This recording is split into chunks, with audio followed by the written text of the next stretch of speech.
Good evening and welcome to the November 8, 2023 Lower Frederick Township Board of Supervisors General Meeting. Let's all rise for the Pledge of Allegiance.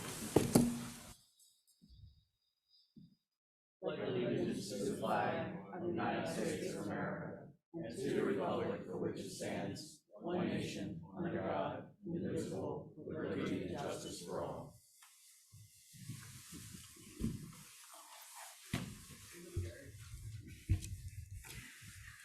Everybody who is on the agenda is present. Announcements. Township meetings are recorded for the purpose of preparing the minutes, and the recording is destroyed after the minutes are approved.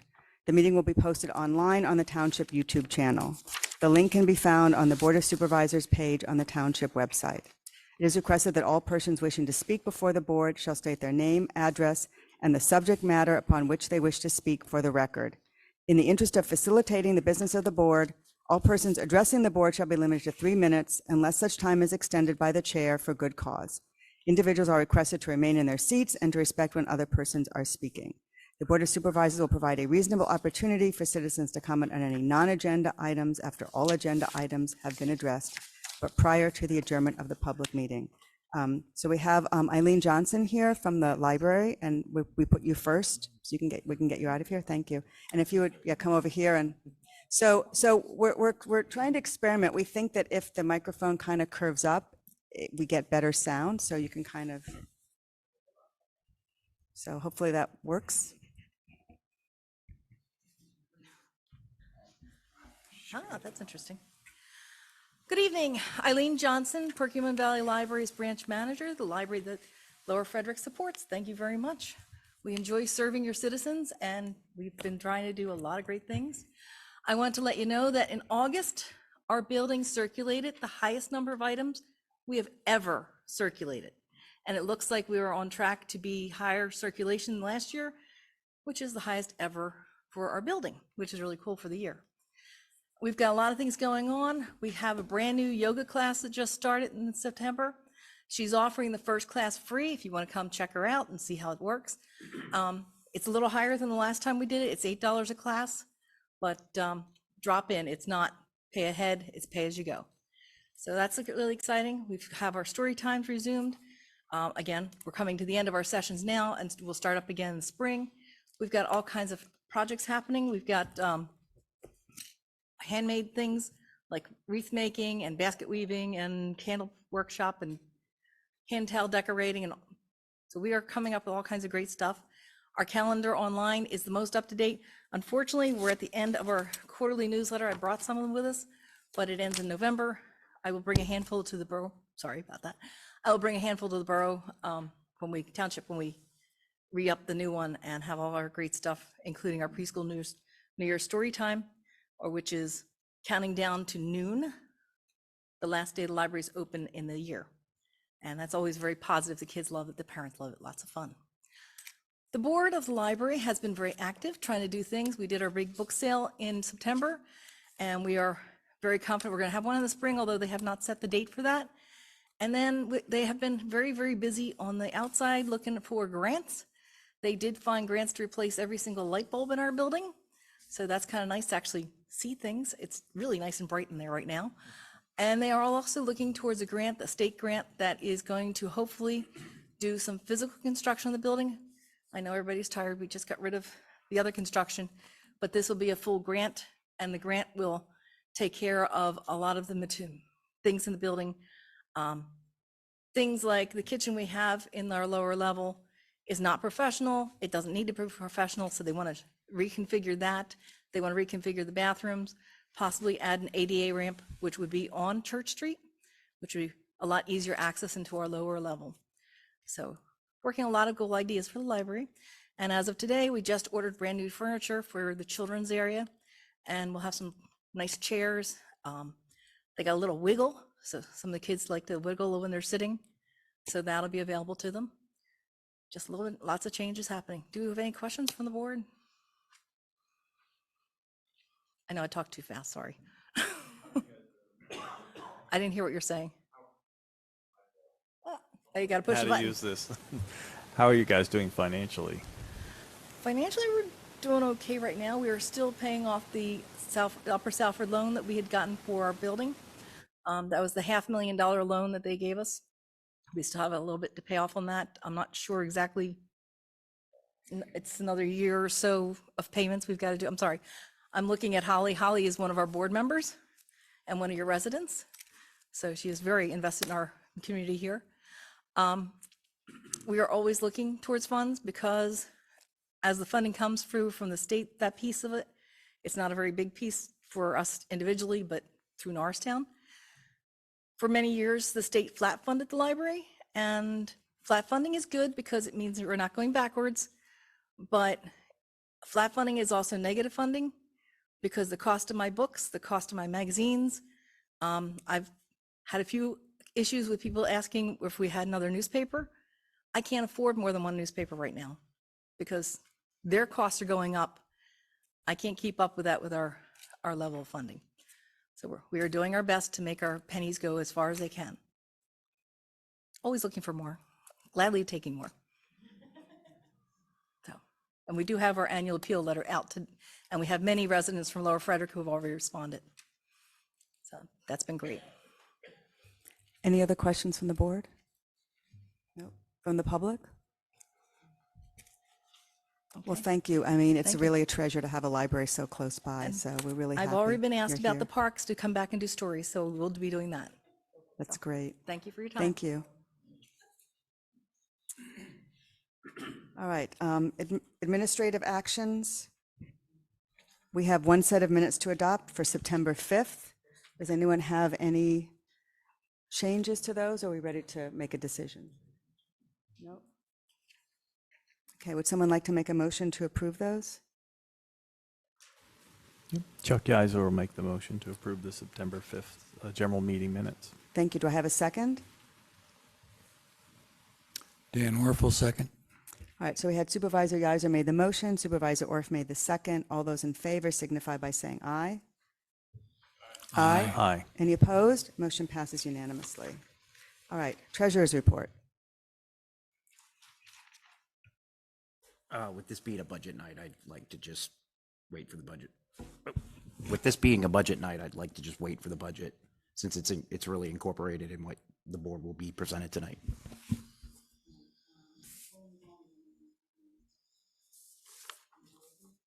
Sorry, I've got to stop doing that. Does anyone on the board have any questions? Nope. Okay, all right. So we will move on to payment of bills. So we have bills in the total of $176,130.89 in the general fund, $34,995.51 in the sewer fund, and $16,149.53 in the sewer capital fund. Any questions from the board about any of those bills? Marla, we do have one we have to pull out for Saxon Sons. Out of which, out of the general fund or out of the sewer? It was a sewer fund bill. So it's on it'd be on your bills list in your packet on the cover at the very bottom. So is that in addition, or do we need to subtract? That was incorporated in the sewer number that you gave. So we need to just- subtract that amount from the 34,000? Yes, so the sewer fund that the five of you will approve is 33,175 and 51 cents. Okay. Got it. Okay, got it, okay. All right, so we're going to have, are there any questions on any of these? Nope, okay. So we have the three funds. We are going to approve all the bills, and then we'll do the SACS payment separately. I'll go ahead. I'll make the motion to approve the checks and pay them for the general fund, the sewer fund, and sewer capital in the amounts I just stated. And again, the sewer fund will be $33,175.51. Do I have a second? I'll second Terry Bird. Thank you. So Supervisor Hexter made the motion, Supervisor Byrd made the second. All those in favor signify by saying aye. Aye. Aye. Aye. Any opposed? Motion passes unanimously. So now we need a vote to approve another bill out of the sewer fund to Saxon Sons in the amount of $1,820. And Terry, you'll recuse yourself? Okay, thank you. So we'll have 4 supervisors voting. Would someone like to make the motion? Dan Orff will make the motion.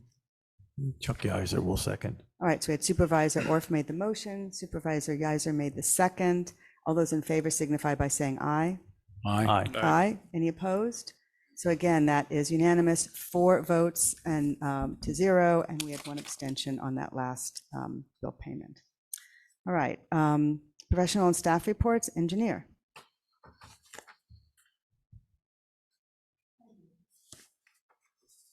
You everyone my report this evening, also appear later on the agenda. This includes the Joshua watershed sewage planning. The Joshua watershed special study has been discussed at many of these council meetings. It's a revision to the Act 537 plan that changes the proposed method of future sewage service for homes on portions of Schwenk, Southbridge Station, Seth, and Zieglerville roads, changing them from gravity sewer to low pressure sewers and sewer comes to those areas. The notice of a 30-day public comment period was advertised in the Mercury on September 23rd. There was a printed copy here at the township office. It was also posted on the township website so that anybody had a chance to review that study. 1 public comment was received, to which we have prepared a reply, and that will be added to the special study with final notification, along with the signed resolution, if passed tonight by the board. And at that point, it will be sent to the Department of Environmental Protection. Next item in my report is also sewage planning for Melbourne Hills. Their sewage planning is presented this evening also for the board consideration. If passed, the resolution would approve the plan to serve this development with a combination of grinder pumps and gravity sewers. 23 of the new homes will be served by grinder pumps, and the remaining 20 will flow by gravity into the sanitary sewer system. I'll also note that revised final plans for the overall project have been submitted in recent days and are under review. The project at 1467 Gravel Pike, known as Lechmar, agreements for that land development are on your agenda this evening. Over at Loctite, site work is ongoing, and a reduction of escrow for work completed is on the agenda for board approval. You might remember a project called B-Team on 3rd Avenue. It was a completed 3-lot subdivision.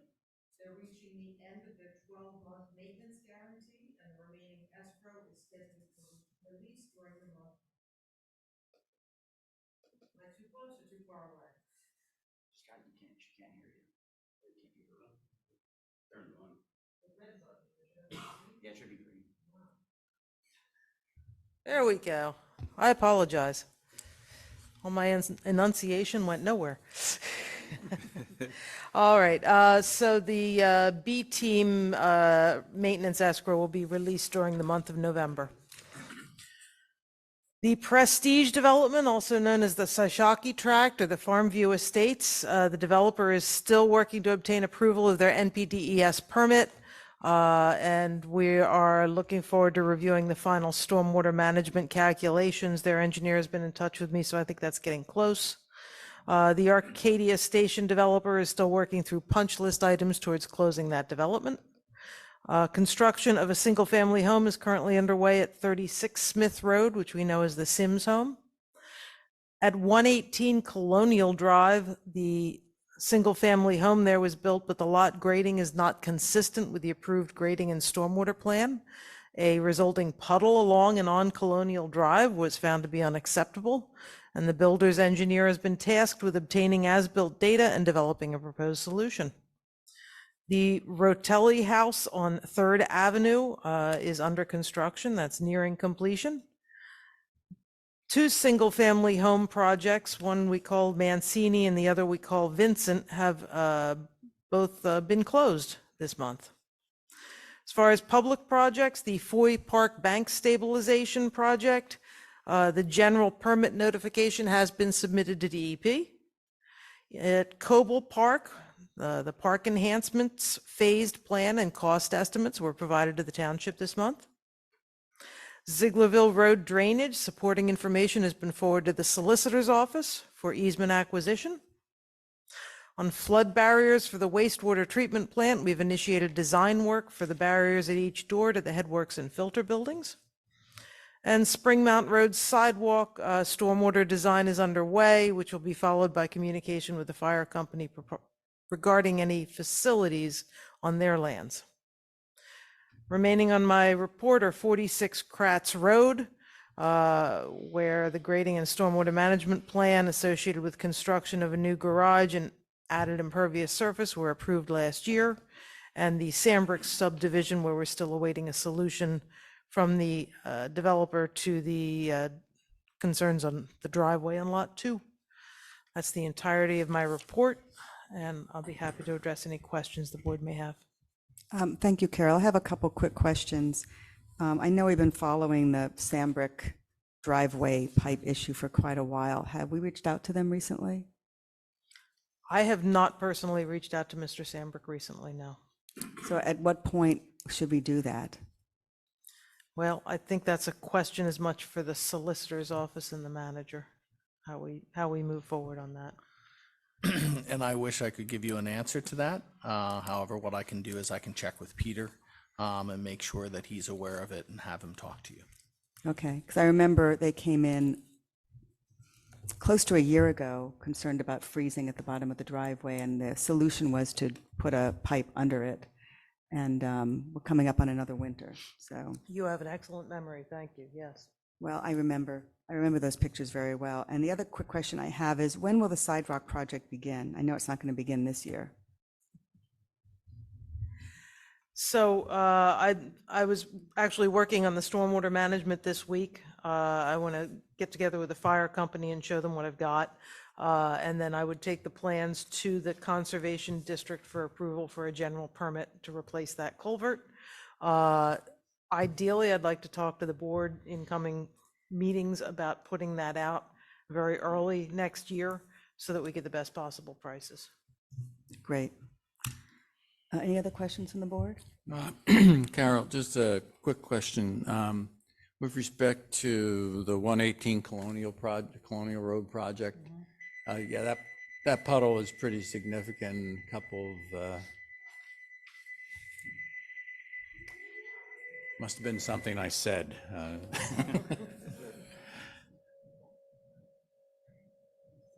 Okay, for those online, the fire alarm went off, and certain members of the audience left to go assist with the fire, I imagine. So, yeah, so I just wanted to check on.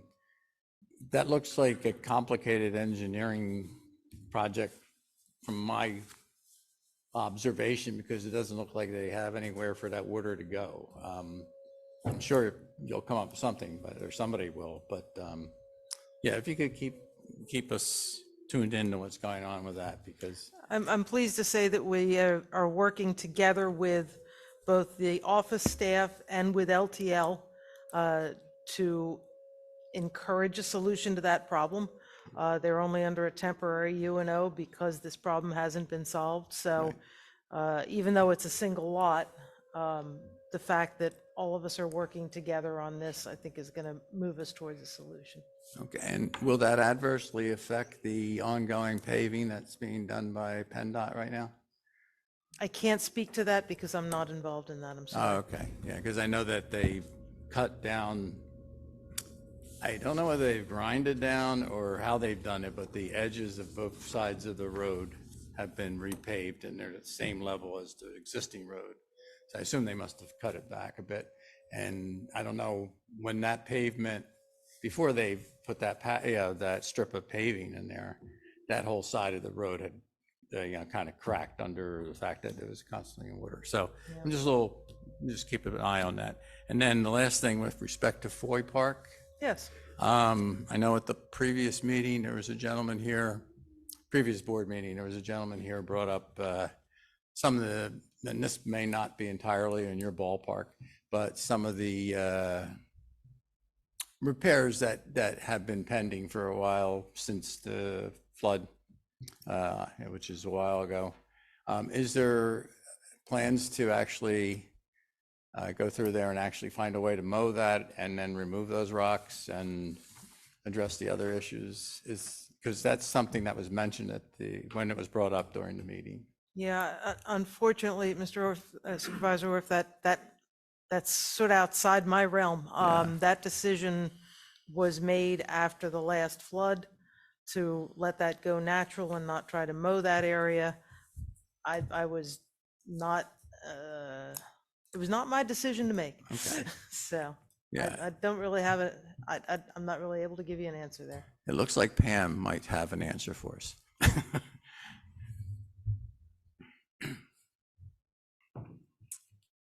Pam Reich, Park Board. We have a phased plan for Foy, which involves, the first phase was putting in the riparian buffer and moving the trees. Second phase will be the restoration of the shoreline and a little bit of grading there to modify the flooding flow. The park will flood. It will deposit stone there. The last phase would be addressing that rock flow. We don't expect to actually remove it. We were looking at possibly planting it and keeping it mowed if we need to, but it's going to deposit stone there. That's the flood plain. That's where it's going to go. We may modify that a little bit with what Carol has planned for us on the storm bank, but probably not a lot. Okay. Yeah, actually, I think what you just described would be great to put out on, somehow lay it out and that write-up and put it on the website so the people who've been asking about what the status of Foy is will know. Foy, Yeah, I can certainly do that. Put the project plan up there.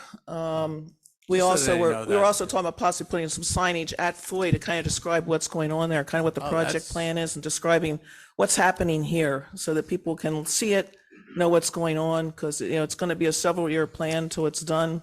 That's, We're also going to be looking at a portage site for kayaking and fishing and boating and that kind of thing. So it's several stages long, but to try to give people an information base to know what's going on there. the statement you just made about the signage is really a great idea. Okay. I support that wholeheartedly. Yeah. Thank you so Thank much. you, Pam. All right. There are no more oh, go ahead, Diane. Diane Jorn, Zieglerville Road. Just a quick question. There's been so many numbers of how many houses are going on Melbourne. What is the current number for the settlement? Is it 43, 44, 47? It's 43. Because, and so Carol, you mentioned that 27 homes would be gravity feed, or did you say 23? 23 homes are grinder pump and 20 are gravity. Okay, that does the math for me. Thank you. My pleasure. Thank you. Okay, so we'll move on. Do we have any solicitor report?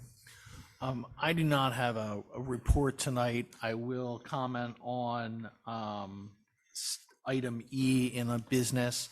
That's for the Lackmar Land Development Agreement approval. I know that's up for board approval tonight. I do have all of the development agreements and I have them partially executed for tonight.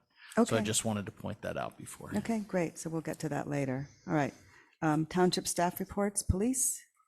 Good Sergeant evening. Katz? For the month of October, Police Department had 361 calls, brings our year-to-date to 3,798. 43 traffic citations were issued throughout the township. We are still averaging more calls month to month over the same period from the previous year. Officer Kaminsky attended a traffic collision investigation training.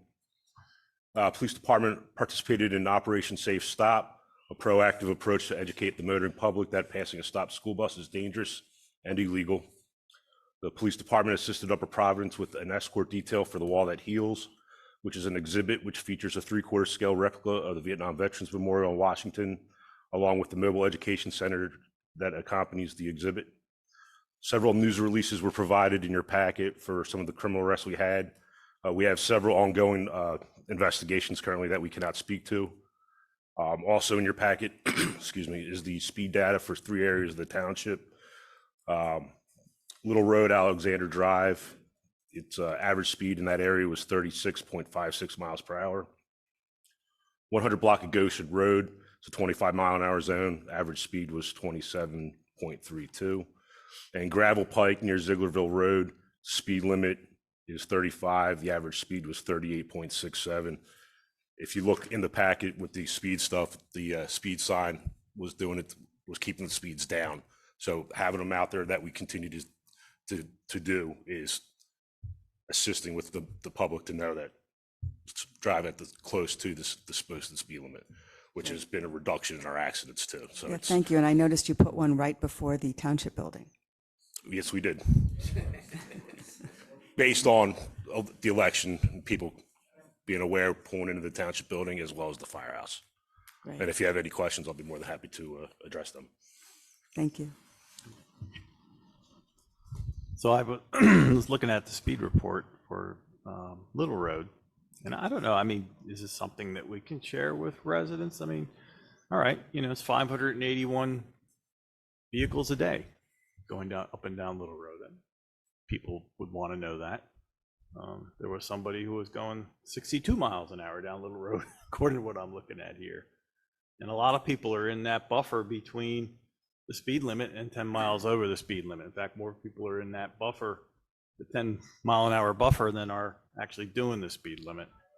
But, you know, I'm not suggesting we change anything because I don't think that's in our purview to change it, but it's interesting information to, you know, for residents to see. So I'm just throwing it out there that people might want to see these things. I mean, again, with other kinds of information, we have, Facebook is always an option. We have our newsletter. However the board wants to proceed with it. I mean, it's public information that's provided. So however you deem it to be shared. I think it's a good thing that the township residents know what's going on and where the speeds are. Yeah, okay, you can talk to the manager about that separately. Okay. I think, yeah, Marla, I think the township, the webpage would be good because you could update it every month and get rid of the previous one. Because, yeah, I think it's pretty interesting information. One individual's pretty brave at 60 some, but all right, thank you. All right, our fire company has left. Do we have their report?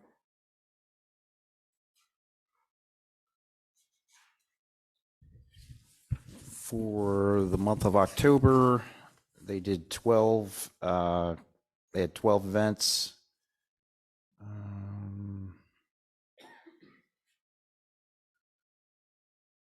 They 12 events within the township. I don't have it, but I only get what I have from the county. So Okay, thank I know you. And sometimes Chris adds a little more, but I don't have that. And I'm assuming we don't have an ambulance report. No. Okay, Public Works? Okay, so for the month of October, they did 3 sump pump inspections. They cleaned blockage in a sewer main between manhole number 812 and 813, which is near the Zieglerville Post Office. Prep work at Foy Park prior to the trunk or treat and Fall Fest events. Paving work with Upper Frederick. Planted trees with the Park and Rec at CVS Park. Painted speed bars for our police department, with the police department assistance. Started cleanup and crack seal the township building parking lot. Cleaned out and mulched the flower beds at the township building entrance. And performed the startup of the Riverside lift station. Thank you. Any questions about that? And lighting the flag. That's an ongoing thing. They are aware. So far, we've been unsuccessful with our current attempt. Oh, it did turn on? Okay, so that worked. I looked at about 6 o'clock and I didn't see anything, so I was not being hopeful. So I'm glad to. It was a switch thing. So. Great. All right, moving on to Township Board and Commission reports, Environmental Advisory Council.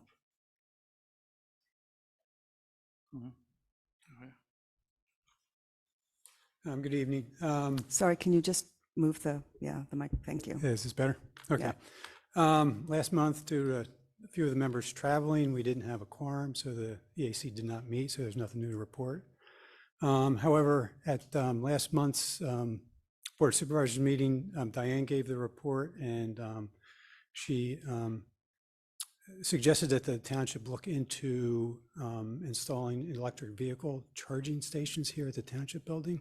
I would just like to reiterate that some of the benefits of that could be a service to the residents of the townhomes where it's a challenge to install charging stations. The township could derive some revenue from it. Upper Frederick installed EV charging stations at their township building, and they were able to get some grants to offset some of the expenses. So I would just again like to suggest that the township look into pursuing that.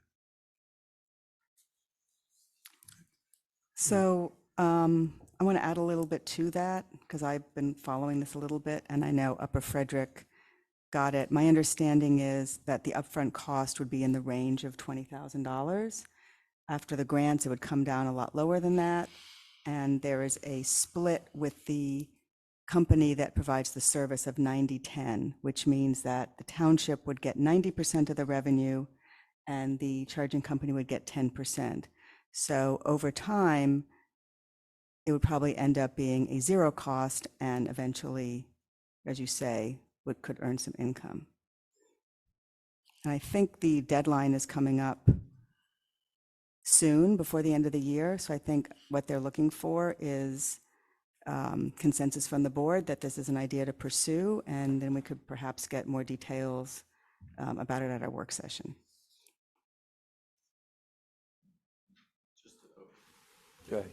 Just a quick question. Would it be a single charging or would it be, because it seems like you might want, more than one. But I don't know, because just having one there, if it breaks down, then people who are relying on it couldn't use it. I'm just curious how it's packaged out. That's all. That would be up to whatever the township would want to pursue. Okay. I guess the other question is, is there an upgrade in our electrical service required to the building? It was required for Upper Frederick, but they were able to get a grant for that to help offset that expense as well.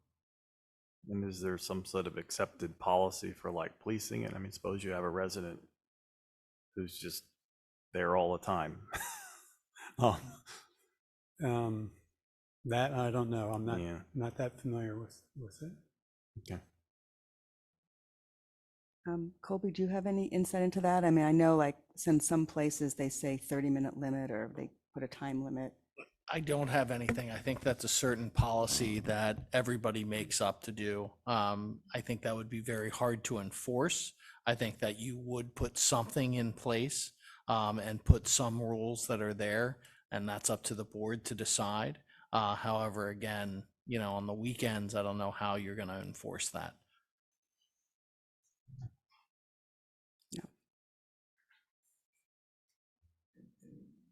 One follow-up question. I guess somebody from the company would answer this, but they would try to identify what the most appropriate location for the placement of those units would be, right? I would imagine so. Yeah. Okay. Yeah. I'm going to throw this one to Sergeant Cass. Do you envision at some point you guys are other departments looking at electric vehicles down the road? Not full electric. I know some of the bigger departments in the eastern end of the county are with the hybrid stuff. I'm not that familiar with them. I know they've had a lot of problems with the electric vehicles based on the wear and tear. And if you're out in the car for an extended period of time with all the equipment, it's going to drain the battery faster compared to a regular, somebody that's just driving back and forth. Okay. I was just thinking if we had to upgrade our service for this facility, if that dovetails with a longer range I'm sure it's objective to switch over. I'm sure it's something that we would probably, long-term, we would probably have to address at some point, depending upon where everything goes with the vehicles. But I know based on the other conversations I've had with other agencies that are seeing a lot of problems with the either electric or the hybrid police vehicles, just with the amount of wear and tear and what it costs or how much the battery is draining for the equipment that's in the cars. Okay.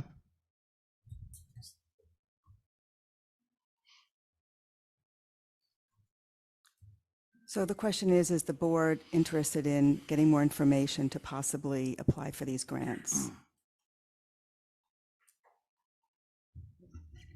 Okay. So you said the grants are due by the end of the calendar year? Well, there's a bunch of different grant periods. I mean, obviously Upper Frederick applied to an earlier grant cycle because they already have theirs installed. I think New Hanover has one as well, a couple other places. So this would be, I think the next cycle is coming up. I don't know how many more cycles they'll have. Okay. I mean, I haven't put much thought into it. I don't know how many people are, what the demand would be, what the cost would be. So we're getting pretty close if we're saying by the end of the year. But if we're thinking into spring, then sure. I don't see coming up with a good solution between now and January 1st. But you're okay with pursuing this in terms of information gathering? Yeah, sure. Okay. Yeah, I agree. A little bit more information gathering would be good. Definitely more information on it. Okay, all right, so there we go. So go forth and maybe we can, if you have more information by our work session, we can discuss this further. Okay. Great, thank you. All right, Planning Commission?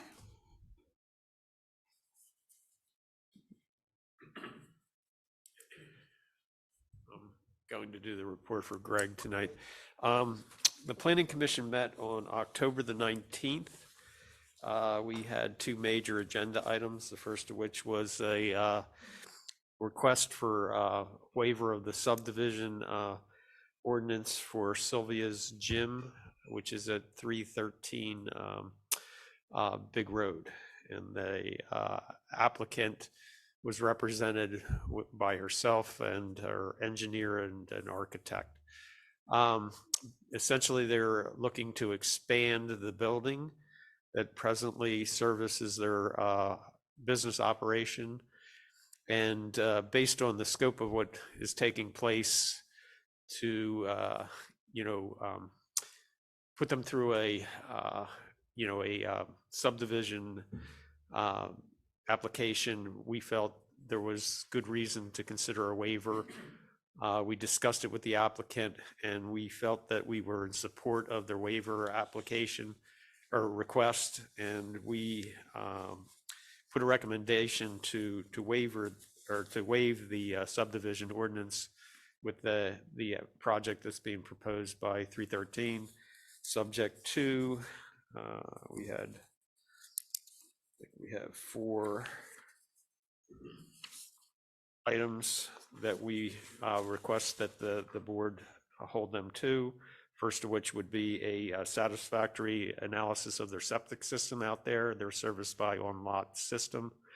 And therefore we felt that it was prudent to make sure that that system was capable of handling their increased activity.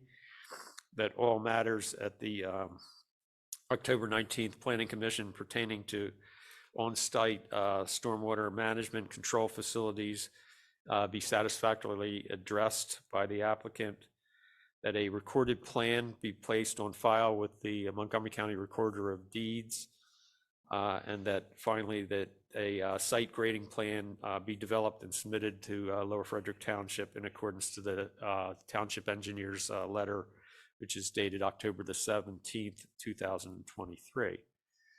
The other major agenda item which we had on the Planning Commission's docket was the Smith to Moyer and Sylvester subdivision, which is a minor lot line adjustment, simple conveyance. I am the applicant for that, so I, at the beginning of the proceedings, recused myself of interaction, and I became the applicant addressing the concerns of the Planning Commission. And that was for a sketch plan review, and we went through the review letter that was submitted by the township engineer dated, I think, October or September the 25th. And we concluded with the plan that we needed to have in place, or at least the concept that we were looking to address, have those concerns worked through, and we will be returning with a preliminary and final application probably either December or early in January. We will employ a engineer to come and work with us on that and return for that application. Finally, the Planning Commission had a chance to have a general discussion about some objectives we'd like to meet in the future, some concerns that we'd like to present to the Board of Supervisors. So in the coming meeting, we'll generate a list of potential discussion activities that the PC would like to take and grapple with, and then bring it back to the Board of Supervisors for your consideration and perhaps prioritizing which ones you feel are most important for us to work with in the coming year. They would be things like cul-de-sac lengths and connections in the Zieglerville area. So those are the kinds of things we're looking for some guidance from the Board of Supervisors. And the final thing which we had at that discussion was an announcement by Crystal, which indicated to the public and the board that I had received a DCNR award for the Schuylkill Highlands Critical Landscape Volunteer of the Year, and I had received that award by the DCNR, and she wanted the public to be aware of that. So that was the extent of our meeting. Any questions? Thank you. Any questions from the board?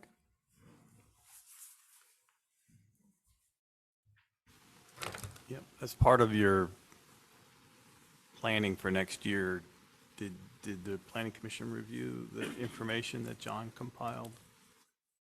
Remember, he gave a comparison to the comp plan and where things were. They did not get that far in that meeting. Yeah. Okay, so I but think you'll that do was- it at your next I meeting. failed to mention that, yeah, he would Yeah. be coming with some information for us to consider for, how to, work through some of the priorities in the comp plan. Yeah, Perfect. Thanks. thank you. Sorry. Any other questions from the board? No question. Just wanted to congratulate you on your well-deserved award. Thank you very Very much for everything you do. unexpected.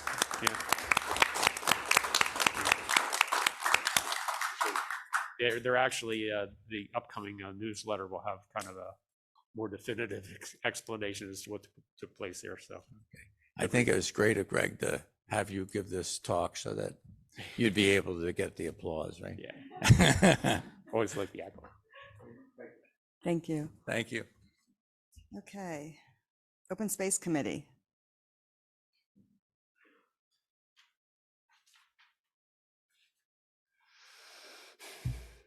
Is microphone turned on? There's a green light, so that should be on. Oh, okay.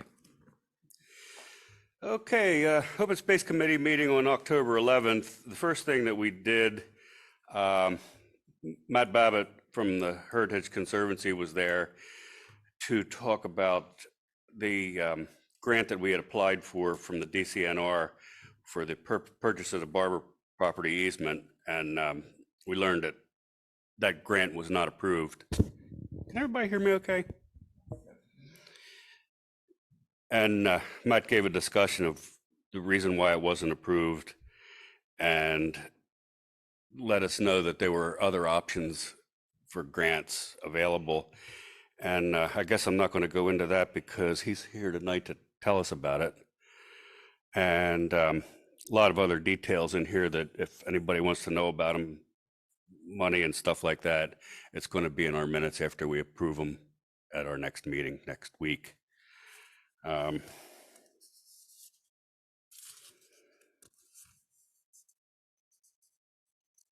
then we voted for a formal recommendation to the Board of Supervisors to vote on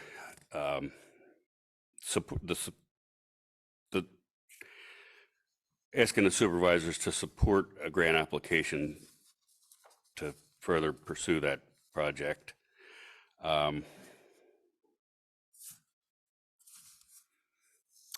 And then finally, Marla was there as a representative from she's our representative on the in Montgomery County farm preservation. And she announced to us that we did get the Lubin property, which is at the corner of Salford Station and Sepp Road, is that right? Preserved, but with no cost to us. It's the all county farmland preservation money. The county did ask us to make a contribution towards that, which is customary for for farmland preservation. And the committee voted on that and voted on a number, and our supervisors discussed that at our last meeting and approved it. And yeah, I think that's about it. Thank you. So just to clarify, there's a 5-person farm preservation board for Montgomery County. I am one of those 5 people, and I happen to also be in Lower Frederick. So yeah, it's great to preserve farms. That's another benefit of having Marla here. And I think that farm's also going to be preserved with state money. So I think it's some county money and some state money. So it's your taxpayer dollars at work, bringing those back into the community. Okay, Park and Recreation Board. Pam, again, thank you. The Park Board met on past Friday, or past Monday. We did finish out our year of events with Trunk or Treat. And again, I have to thank the Public Works crew for their support in preparation of the site, and also Tom Manning for lending us his trailer again. We had purchased 100 pumpkins for Fall Fest, which we weren't able to use, so we did the pumpkin painting at Trunk or Treat, and it was successful. The kids really enjoyed it, so with that added an event to that event, so it worked out very well. Our primary business for our meeting this week was setting the dates for our 2024 events. And developing ideas for park improvements and capital expenditures and materials necessary to do our activities we're planning for next year. Projected budget request was submitted to Jason, so he has that information for what we're planning to do next year. We have several working groups working hard on planning all these various events. We have already completed contracting with the bands. Becky's been instrumental in that, learning the ropes on contracting with bands, which has been interesting for her. We have a group, we have speakers for our native event lined up. We also have, we're working with Bemerwald Nursery. We're going to have a native plant sale at our native event in May this year, which will be an addition. We have a working group working on the shared project of the children's bike safety with the police department, and working with Montgomery County, getting information on that as to how to set that up and gain resources going about that. We've worked up, Becky and Katie have worked up draft artwork for dog owners courtesy signage for our parks, not just a dog park, but that was based on a request from the community, request to our email box, need for courtesy rules. So we've drawn that up. It's in final review, and we'll be looking at pricing out for signage for that in the next month or two.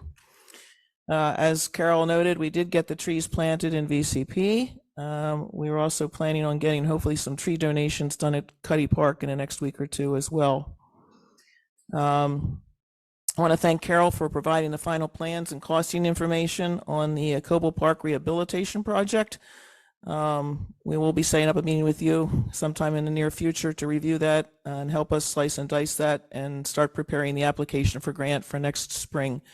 And we do anticipate also having a public meeting, either whenever we can pull it together, we've got all of the data together, we can present the application and what is involved there and what's involved in the project. We do need to get public input. That will happen either obviously before grant application. So we'll be working that in as soon as we can. And I believe that's probably pretty much it. Thank you. Any questions? Thank you, Pam.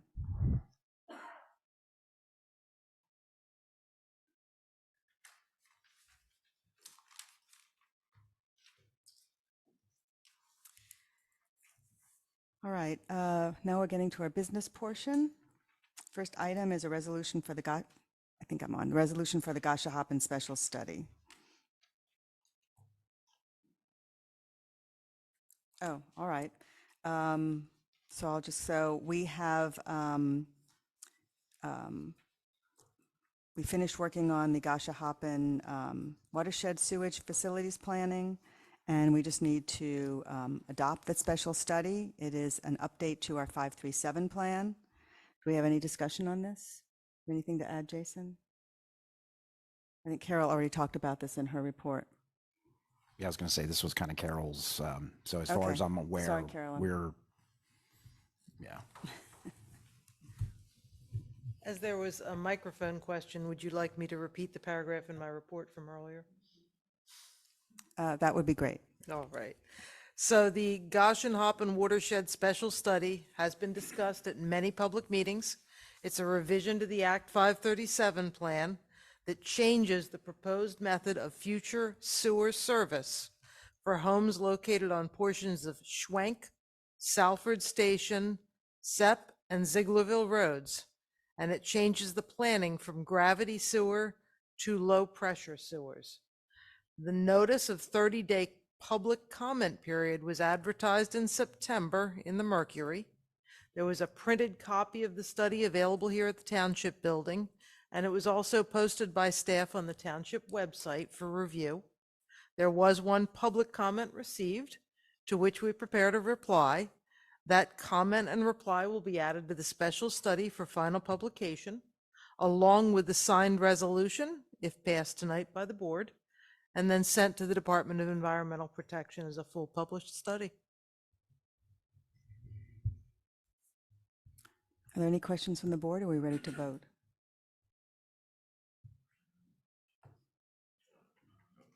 No questions? Anything from the public? All right. Which resolution is this, Jason? What number are we up to? 2023R dash, or 2023R-23. 23, okay. All right. So the resolution would read, I move to adopt Resolution 2023R-23, which is the resolution for the submission of the Act 537 Special Study for the Gashahoppen Watershed Sewage Facilities Planning to the Pennsylvania Department of Environmental Protection. And as Carol said, the comment and the response will also be included as part of that study. Would someone like to make that motion? Sure. Chuck Geiser will make the motion as described by our chair. Thank you. Do I have a second?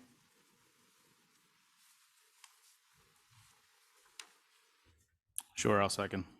All right, so Supervisor Yeiser made the motion, Supervisor Byrd made the second. All those in favor signify by saying aye. Aye. Aye. Aye. Aye. Any opposed? Motion passes unanimously. Thank you. Now, I think that's still you, Carol. Melbourne Hill Sewage Planning Module. Thank you. So Melbourne Hills is the development between Little Road and Gravel Pike, behind Little's John Deere dealership there. And their sewage facilities planning is intertwined with the Gashahoppen Special Study.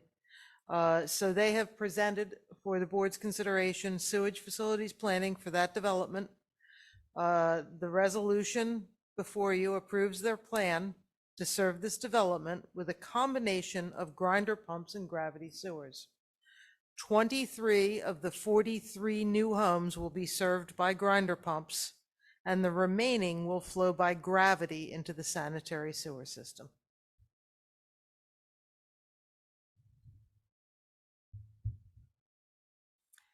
Any questions from the board? So just to reiterate, this has also been looked at previously by our planning commission, right? They filled out some of this. Yes, sir. It's Yep. been looked at by the planning commission. There was a public comment period for it. Some time has passed since that public comment occurred. So this has been through all the process. It's been reviewed carefully by our office, and we worked closely with our engineer to make sure all the i's are dotted and the t's are crossed. So it should be ready for your consideration tonight, and if approved, would be sent to DEP along with the Gashahoppen Special Study. And just to refresh my memory, Carol, hopefully you remember, there if I recall, when this was set up, there were provisions that when the homeowners association takes over things, that they would address certain of the associated maintenance with respect to, for the sewer system of like, what do you call that? I don't know if it's pressure testing or whatever they do to make sure that the low pressure lines are working or something. So anywhere that there's more than one home going into a line, it actually becomes the township's responsibility. Okay. So the township will own and operate the lines, both low pressure and gravity, through this development. There will be a requirement that the individual property owners are responsible for the grinder pumps. It's also a requirement in your settlement agreement that the developer of Melbourne Hill provides extra grinder pumper pumps to the township, so that if somebody fails, there's an emergency one on hand. Okay, thank you very much for that clarification. My pleasure. Any questions from the public? All right. One question, just, so what actually gets submitted to them is everything I'm seeing here, your letter and all this correspondence, and what actually goes to them, do we know? So much like the Goshenhoppen study, it's a bit of a book, but theirs is more DEP paperwork and forms, and not as much narrative as we provide with the special study. But that's a pretty big document. There's a copy of it here. There's multiple copies of it here at the Township Building if you want to take a look. But they're going through all the forms that they have to go through for a sewage facilities planning module that will align with the township special study. Okay.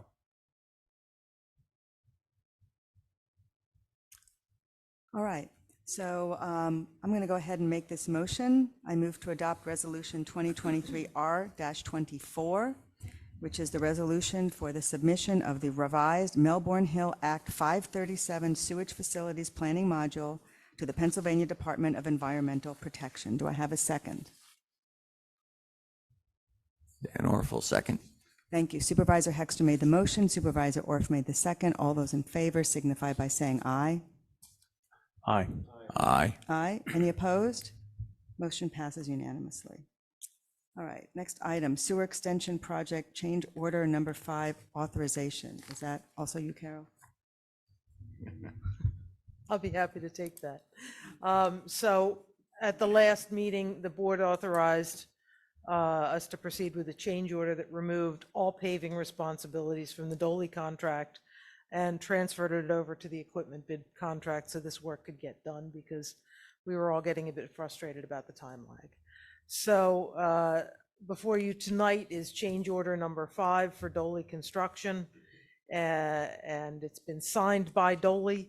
The reduction by change order, we pulled out from their contract all remaining paving activities for all asphalt quantities. And we also removed the lump sum adjustment that was in a previous change order. So we've reduced the contract by $98,423. And then we made some further adjustments. The Doley Construction is going to reimburse the township for the cost to do some repairs on Hollow Bush Lane that are a resultant of them storing equipment along Hollow Bush Lane, and we're on our punch list for them to repair. So that will also get done under the equipment bid contract, and the township will be reimbursed a set amount for that. And then there's also a line item there for prorated bond costs. So the total adjustment of the change order comes to $95,125 with those offsets. So that's before you tonight. It has been negotiated with and signed by a representative of Doley Construction and is before the board for consideration. I'm pleased to be able to say that that equipment bid work has gotten underway. The Boulder Heights trench repair has already been addressed.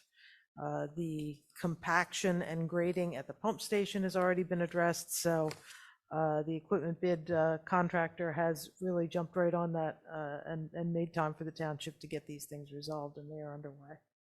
That's very good news. I know the good weather has helped too. Yes. Great. Any questions on this? All right, would someone like to make the motion to accept change order number 5? Chuck Yeisel will make that motion. Do I have a second? Dan Orfel, second. Thank you. So Supervisor Yiser made the motion and Supervisor Orff made the second to accept change order number 5 from Doley Construction. All those in favor signify by saying aye. Aye. Aye. Any opposed? Motion passes unanimously. All right, it looks like item number D has been crossed off because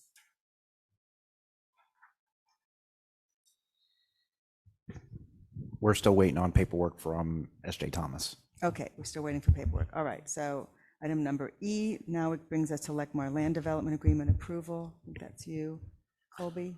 Yes, we have the Lackmar Land Development Agreement. As you're fully aware, the developer has obtained final land development for 1467 Gravel Pike, which is 4.29 acres.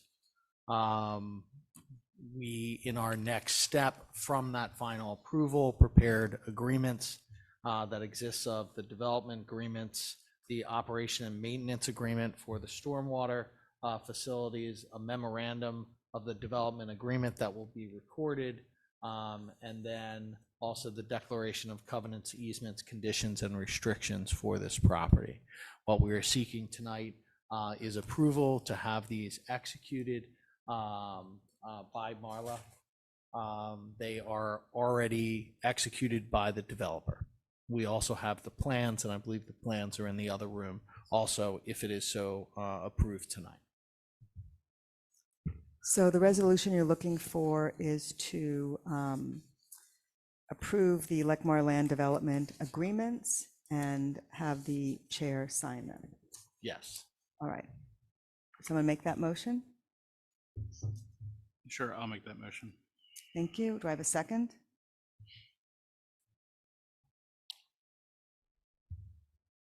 Dan Orfel, second. All right, Supervisor Byrd made the motion, Supervisor Orff made the second. All those in favor signify by saying aye. Aye. Aye. Any opposed? Motion passes unanimously. All right. Someone will grab me before the meeting's over and after the meeting's over, and I'll go sign those. All right, next item, F, escrow release for Loctite Land Development. I guess that would be me. So the Loctite Land Development construction is underway. It's ongoing. They posted a cash escrow with the township to secure the work that is being completed out there. As that work is completed, they have the opportunity to request drawdowns on that escrow, and that's what's before you tonight. So tonight, we are recommending a reduction in the amount of $123,188.88 based upon work that was completed. This escrow started at over $1 million. The escrow balance after this release will still be $823,563.20. So again, we are recommending, based on value of work completed, a reduction in the amount of $123,188.80 this evening. Thank you. So we need a motion to authorize the release of escrow number 3 in the amounts just stated. Would someone like to make that motion? Dan Orfel, make the motion. Thank you. Do I have a second? All right, I will second. So we had Supervisor Orff made the motion, Supervisor Hexter made the second. All those in favor signify by saying aye. Aye. Aye. Any opposed? Motion passes unanimously. All right, Plymouth Meeting ambulance request. So I didn't really put a summary because this is going to be an easy one. They've got a command vehicle that's parked out back. They would like to, they'd like to put some kind of cover over top of that, as far as like a shed or some type of garage. We've got impervious back there already, but before I had them go any further, I wanted to see if the board had any issue with them doing something on this back lot. Obviously, we'll work at location of this structure, but with the vehicle that's been outside, it's kind of like what our police cars actually go through sometimes. They get in wear and tear.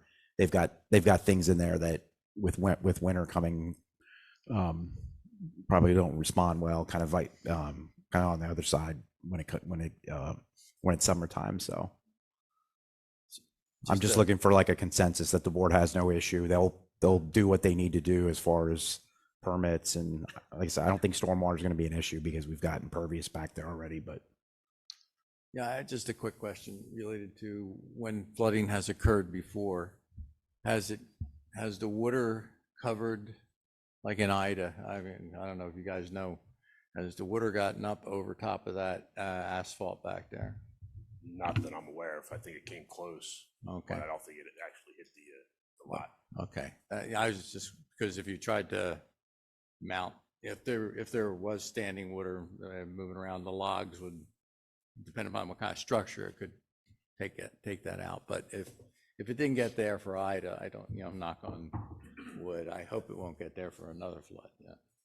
Okay, thank you for the answer. But I'll let the board know as they move forward, like locations of, just so that you guys are aware of where, kind of where we end up, if you guys are okay with them moving forward. And the type of structure, I mean, how permanent will it be? Will it be just like, The way it was covering the top? Is it going to be, 3 sides and just, like a garage door open? What are they? It sounded more like kind of like a shed structure. I don't think they're looking to put a cement block type of garage. I believe it's more like a shed, or I don't know what. I mean, there's different things you can get nowadays that. But as far as size and whatnot, I'll get that information when I circle back with them for you guys. And this is just for one vehicle? Yes, this is for the command vehicle. Look, it's parked out of the back. I think most days I see it back there. So. Okay, I have no objection. Yeah, that's fine by me. I don't have a problem with that. Okay, so you just need consensus? Yep. Okay, great, super.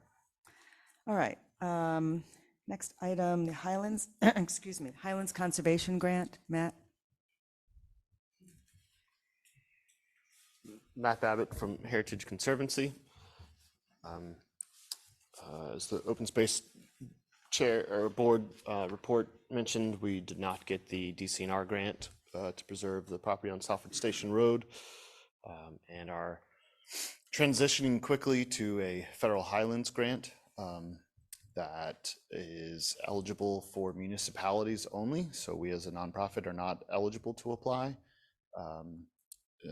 Conversations between the township and the county have led it to that the township is the best applicant and thus the holder of the eventual easement. The open space board recommended again a 12.5% match from the township with a do not exceed $75,000 cap because the federal Highlands program requires a yellow book appraisal, which is something that we can't get done in time for the application, but they're willing to let us submit and still, while we get the appraisal, and there's no way to know what that's going to do to the per acre price of the property, and thus why the board recommended that $75,000 cap to anticipate a potentially higher appraisal. We met with the county open space board.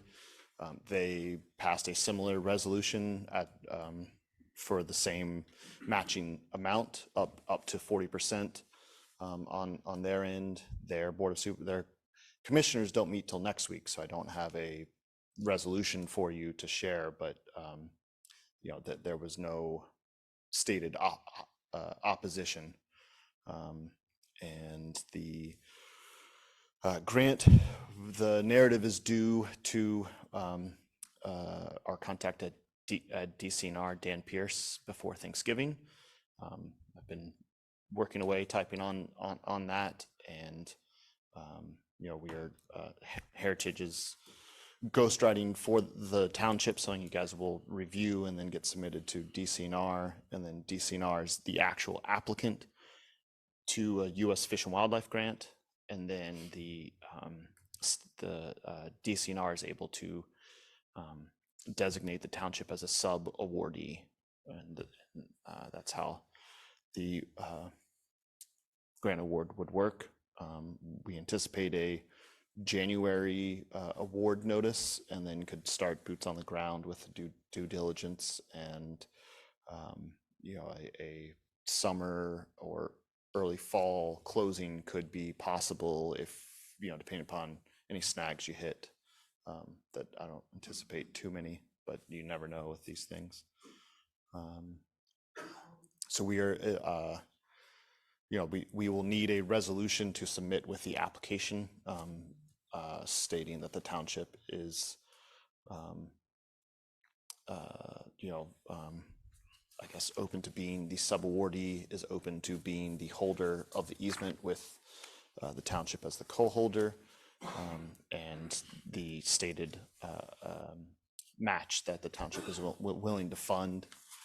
I will remind you, it is a reimbursement grant. So, the federal grant provides a 50% match, but the township would need to front the full 100% cost and then get reimbursed after closing and a grant closeout report.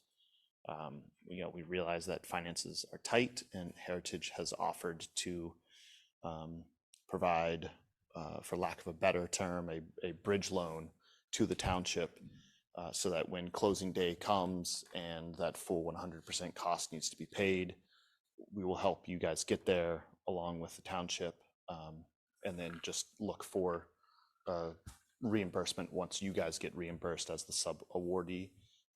We have no intention of acting like a bank and charging interest. I imagine the only time that we might, the only scenario where we might look to recoup more money back is if there's somehow an unforeseen delay with the reimbursement from the federal program. But I don't anticipate that, but I also don't know what the federal government's going to do in 6 months from now. Yes, there's a lot more I can say, but I want to answer your questions. Okay, so I recall at our last meeting, we went into detail on this. And so what the resolution reads is, it's a resolution supporting grant applications to the Highlands Conservation Federal Grant Program for the purchase of a conservation easement on the property located at 333 Salford Station Road, Perkiomenville, Pennsylvania, and authorizing the township to contribute up to 12.5% of the acquisition and project costs towards this easement purchase. And in the document, it stipulates it will not to exceed $75,000. It also reiterates the other provision. We have to have an appraisal. It gives the entire amount of the grant, and it describes the property in other detail. So those are the, I don't think I've left anything important out. And you've already mentioned about fronting the money and getting reimbursed if the grant is awarded. Obviously, the grant is not awarded, then all the money comes back. Yeah, I mean, if the grant isn't awarded, then there probably wouldn't be a scenario where we're giving you money. Yes, thank you. Yeah. Okay. And I would say too that the resolution probably needs to speak specifically to U.S. Fish and Wildlife Service, Highlands Conservation. This was my grant. attempt to try to modify the DCNR. Oh, so sure. I didn't really have something to go off of. Yeah, Dan, they have not gotten that back to us. So I try to modify. So what the board's looking at is me trying to modify the Sure. DCNR to match as close as I could with. Yeah. Okay, so it should say a resolution supporting grant application, probably singular, to the Highlands Conservation Federal Grant Wildlife and Fishery Program. Where do you want to put wildlife and fishery? U.S. Fish and Wildlife Service is the federal agency that administers the. So it should be grant application to the Highlands Conservation Federal Grant Program. Administered by. Administered U.S. Fish and by. Wildlife. And really. Administered by. U.S. Yeah. Fish and Wildlife. And I would think too, the beginning of that sentence, your solicitor can maybe speak to this, but on a technicality, the DCNR will be the applicant and you guys are the sub-awardee. So I don't know how to phrase that best for legal needs. Colby, can you give it a crack before we move on with this? Yeah, that's okay. I don't know if we have to put it in the beginning of it. I think we have to put it in the now, therefore it's resolved, that we're gonna place that language in, that they are the actual grantee. Okay. I will try to reach out to him again tomorrow to see if We he can, can clarify that. Jason and get that done. So then the resolution would read, we would approve the grant submission contingent on required changes by our solicitor in consultation with the manager and Matt Babbitt. So that way we don't have to meet again. Yes. Right. Let me just interject here. We're going to be the easement holder, right? Correct. This document says you're the easement holder. That needs to get fixed. If that's what it says, then yes. Yeah. Where's that? Number one. All right. Just wanted to make sure. So it should say Lower Frederick Township. Okay, so that is another change.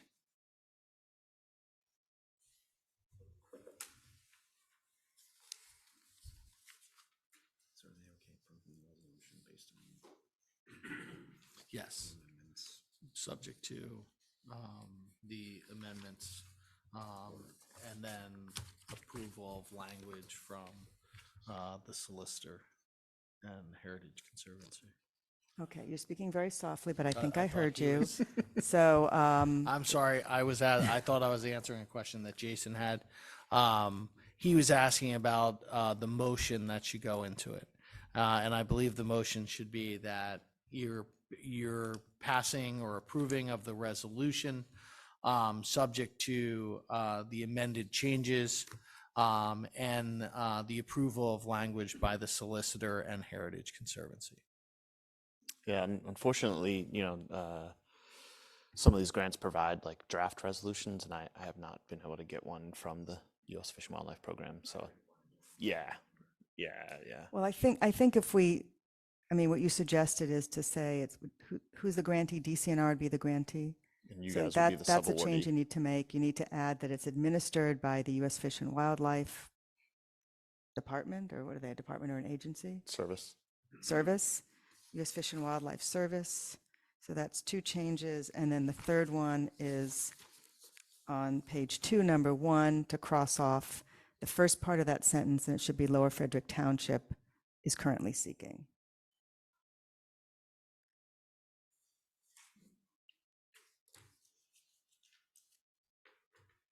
Okay, so. I agree that that's pretty close. I think we're going to have to make a few more tweaks to it, but I think it's close. Those are the big ones? Yes. Okay, all right. So would someone like to make that motion? If you could say it again. So the motion is to approve, and this would be resolution number 2023 R-25, which would support the grant application to the Highlands Conservation Federal Grant Program administered by the U.S. Fish and Wildlife Service for the purchase of a conservation easement. And then all the other things I said, it's in the address up to 12.5%, subject to the changes we have already discussed and other needed minor tweaks as needed by the solicitor and Heritage Conservancy. Okay. That's, yeah, so I'll make the resolution. I'm not gonna repeat that. No, number 2023 R-25 as per the wording provided by the chair. Thank you. Do I have a second? All right, so Supervisor Orff made the motion, Supervisor Byrd made the second. All those in favor signify by saying aye. Aye. Aye. Aye. Any opposed? Okay, motion passes unanimously. When do we need to have this in your hands? The resolution? My stuff is due to DCNR by the 22nd. So we've got a few days. Before Thanksgiving. Yeah. And then Couple days, so. his stuff is due to U.S. Fish and Wildlife by the end of November, the 30th, so that there might be a little bit of time that, I don't know what he's going to come back and need, but trying to build in a little bit of a buffer there. So maybe early next week? Okay, great. Cool.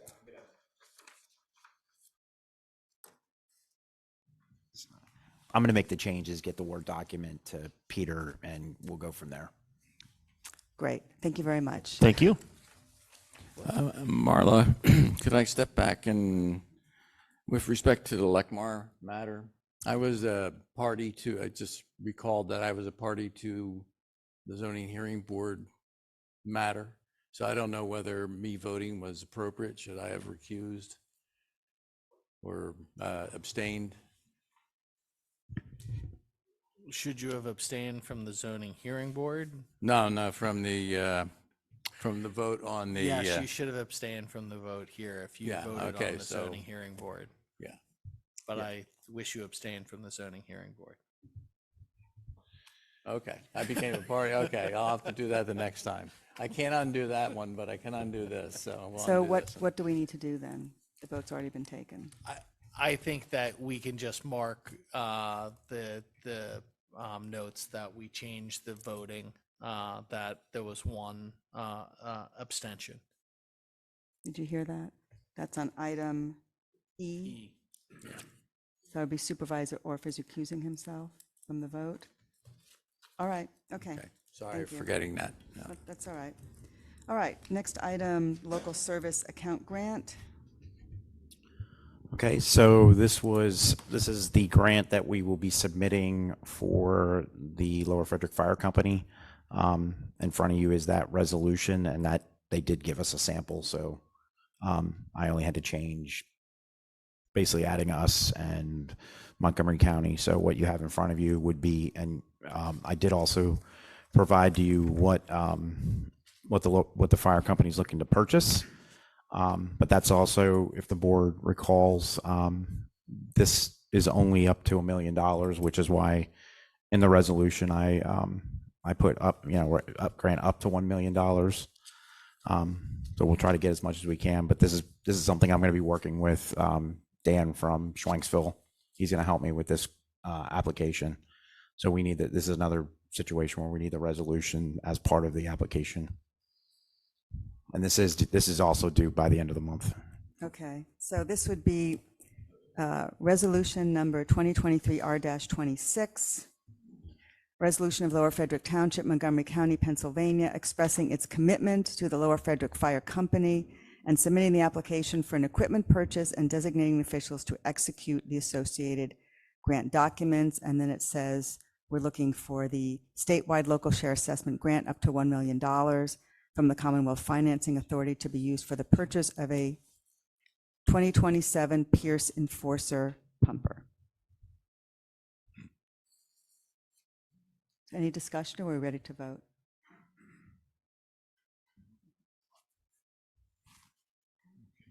No questions? Would someone like to make that motion? And again, it's our resolution 2023-R-26. So just because I'm naive to what a Pierce Enforcer pumper is, it says it's 2027. Does that mean we're buying it 4 years from now? Yes. I think that's how far out potentially Okay. this could be. I'm going off of what they provided me. I'm not taking it any further than that, Dan. Okay. Yeah. I was just like. No, flexed by that. I saw it, and Okay. I know stuff's far out, but It'll take that long to build. 4 years. Okay. Build them one off, right? Mhm. It's all custom, right? Yeah. Okay. All right. Thanks, Terry. I'm cool. Okay, would someone like to make that motion? Sure, I'll make that motion. Thank you. Do I have a second?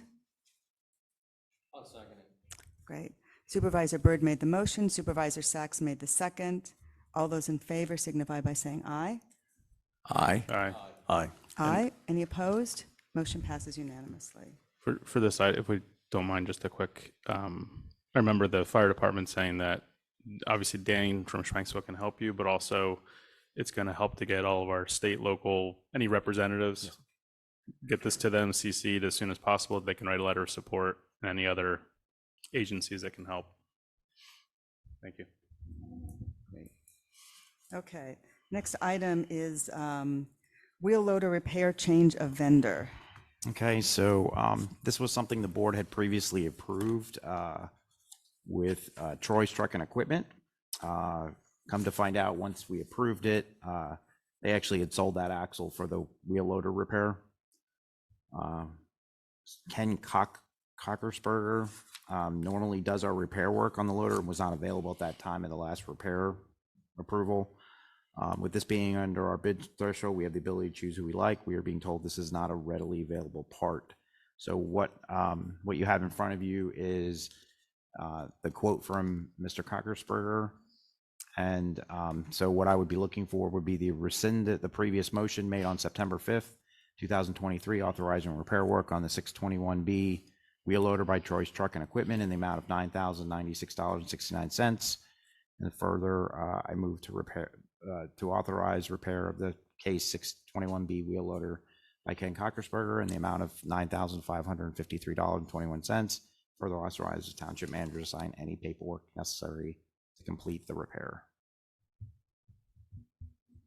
Okay, so this is something we already talked before. We're just changing the Yes. vendor. Yeah, we had to update it. Yep. Okay. Any questions from the board? So it's costing us, what, another $500?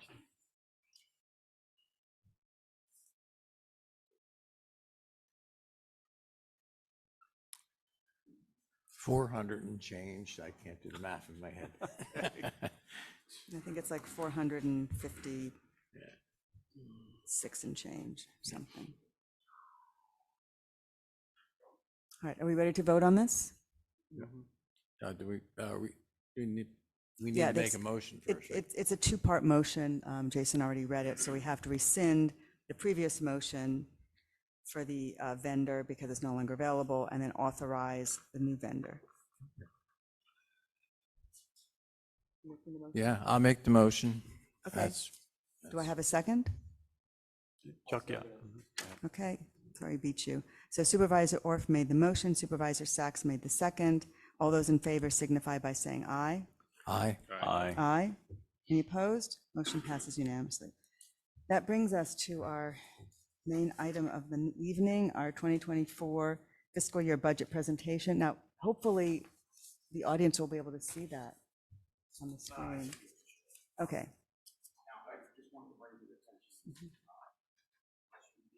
Professionals, that if they would like to leave, if the board so chooses, if they want to leave and not be subjected to our budget discussion, which I will try to go as quickly as I can, but unless, I'm also going to need a little bit of getting ready time with my computer situation over here. But I just wanted to bring that to the board's attention. I don't know that that Colby and Carol would mind if they get to exit stage left. So this is like our intermission? Yes. All right. I like those. Intermissions are great. So we're gonna take 5, is that it? Yeah. I need a little 7. Okay. Oh, yeah, can I go sign those plans, right?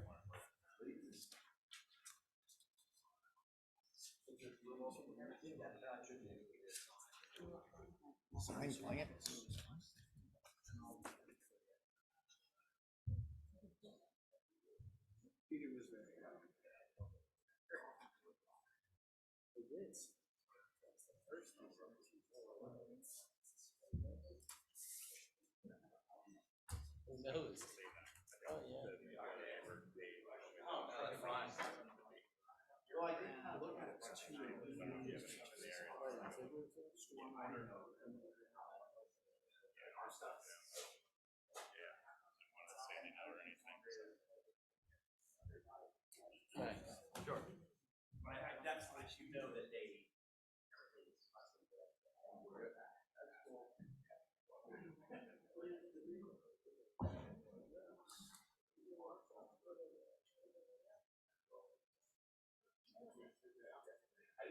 Jason, did you pause the recording?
Thank you, Gail. Sorry, I had the Zoom muted. I wasn't aware of that. So first up is the sewer fund.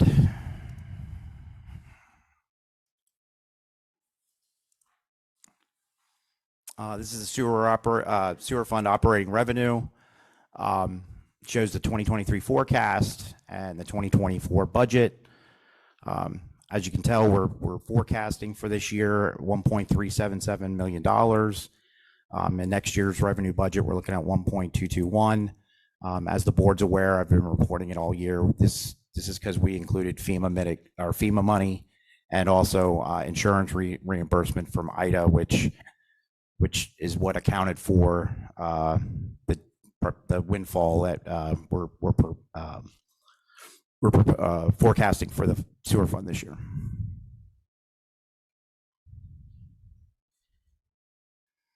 Sewer fund 2024 sewer fund revenues showing a $170,000 increase in sewer connection tap-in fee revenue, 143.8% increase from the 2023 projection. We are only including the Fulmer Riverside Avenue connections, which we're showing 38 and one other new connection for next year. Just so the board's aware, there is no other anticipation in regards to any of the prospective subdivisions that are built into either one of these budgets, whether the sewer or the general. Showing a $6.7 increase in sewer use charge revenue, which is just a 0.7% increase from the 2023 projection. All total, we'd be looking at, if everyone hooks up as part of the Fulmer project, 55 total new customers in 2023 and projected for 2024. No increase in the sewer rate proposed for 2024. A $375,000 decrease in other sources in our governmental revenue, which, as I said, these were the insurance reimbursement and FEMA money from Hurricane Ida. And then 18,000 decrease in interest income, which is a 64% decrease from 2023 projection. I'm trying to just be conservative because I can't imagine that the amount of interest we're going to keep earning. If we do, that's great. But I didn't want to guarantee that these rates are going to stay where they're at. And then I have zero increase in reserve usage. Actually, this is an old slide. I have to correct this moving down. The 2023 projection has a $273,000 windfall. We do have a small deficit for the sewer fund. This is showing on the revenue side as far as the 2020 actual up to the 2026 projections. So as you can see, once these tap-in fees we anticipate being completed in 2024, I'm showing one tap-in fee a year.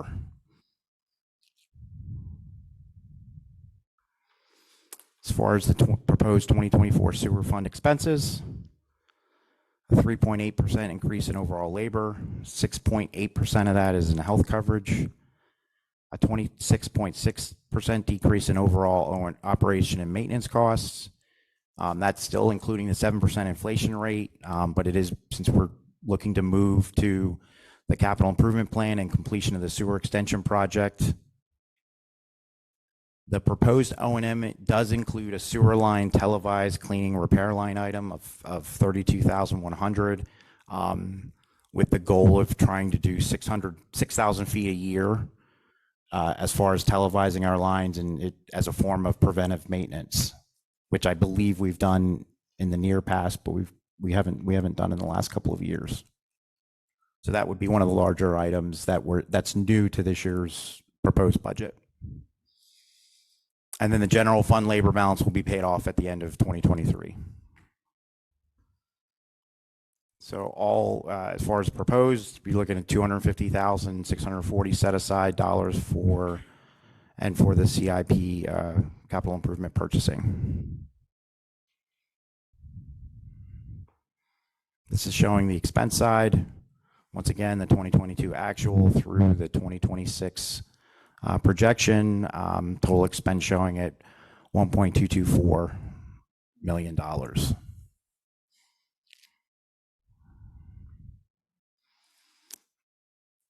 This is just showing the revenue and expenses broken down by percentage. As in normal years, as we can see, the sewer use charge is the bulk of the revenue for the sewer fund, with next year showing almost 24% of that being tap-in fees. As far as the expenses go, we're showing 30% is the debt service, and 42% is would be the O&M for the sewer operation. We do project EDUs up 4.6% by the end of 2024, with mostly Fulmer Road Riverside connections. As I say before, project 55 new sewer connection tap-in fee between 2023 and 2024. Our current sewer usage is at $200 per quarter, which I'm proposing for 2024. This is what it would look like if we went up incrementally at $5 a quarter. This would be the revenue to the sewer fund.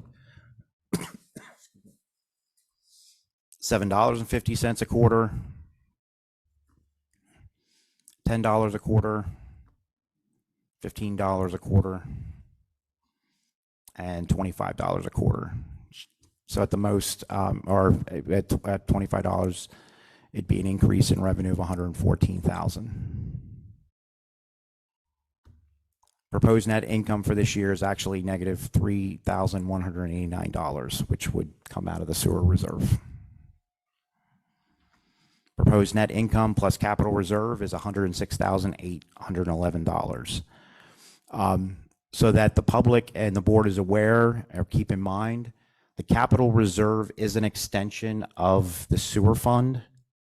It's actually would be like a subcategory to the sewer fund. So where we show transfers to the capital fund, it's kind of like putting money from one checking account to another checking account. It's not actual expense out except for actual purchases. So I just want to make the board aware where you see the big number. And obviously,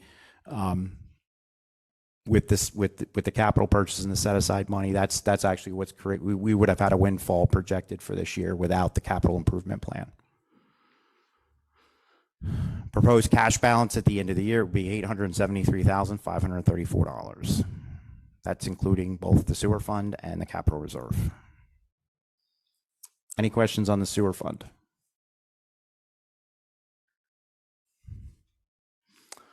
All right, so I thought we'd have liquid fuels fund, open space fund, ARPA, COVID relief funds.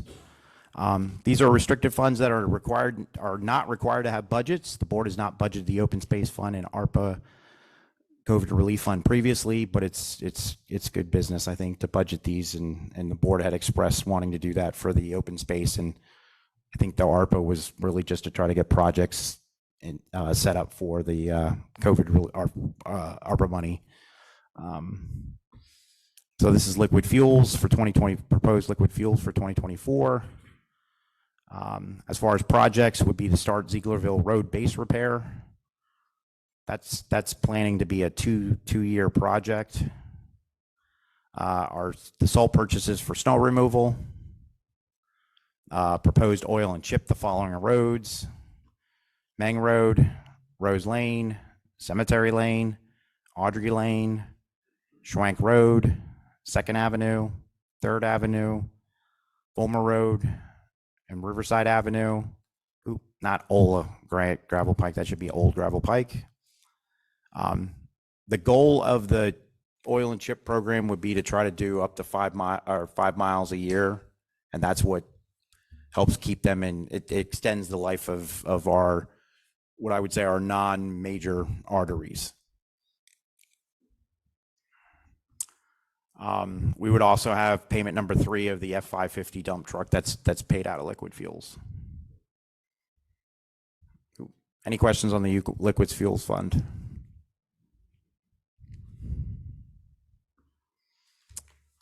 The open space fund, this collections for this fund started in 2021.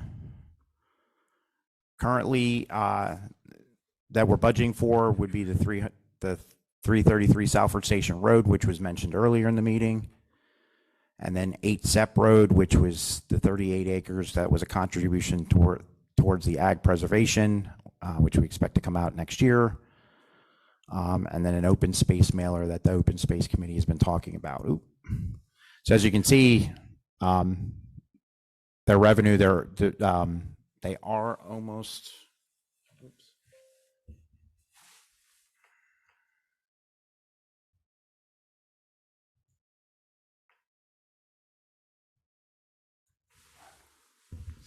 I am projecting them to be to get $100,000 in open space this year. That'll be projected to go slightly up.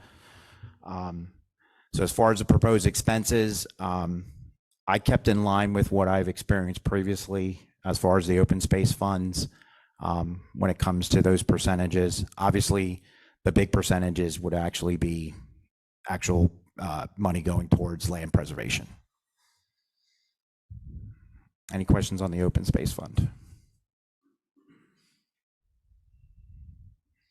So the ARPA COVID relief fund, obviously we had 2 years of payments, so the only money we're getting in revenue wise would be interest. So as far as proposed expenses, as the board may recall, this is a fund that we either have to use the funds or they need to be allocated towards a planned project by the end of 2024. So what I'm proposing is bridge repair on 2nd Avenue.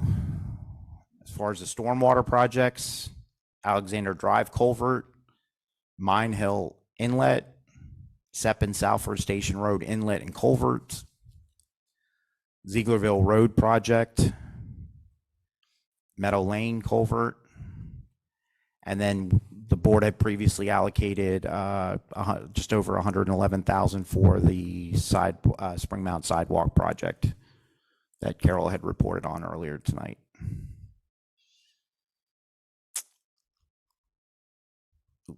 Any questions on this ARPA fund? Once again, because this is not mandated to be budgeted, this would be something if we needed to, we could do other kinds of projects out of it.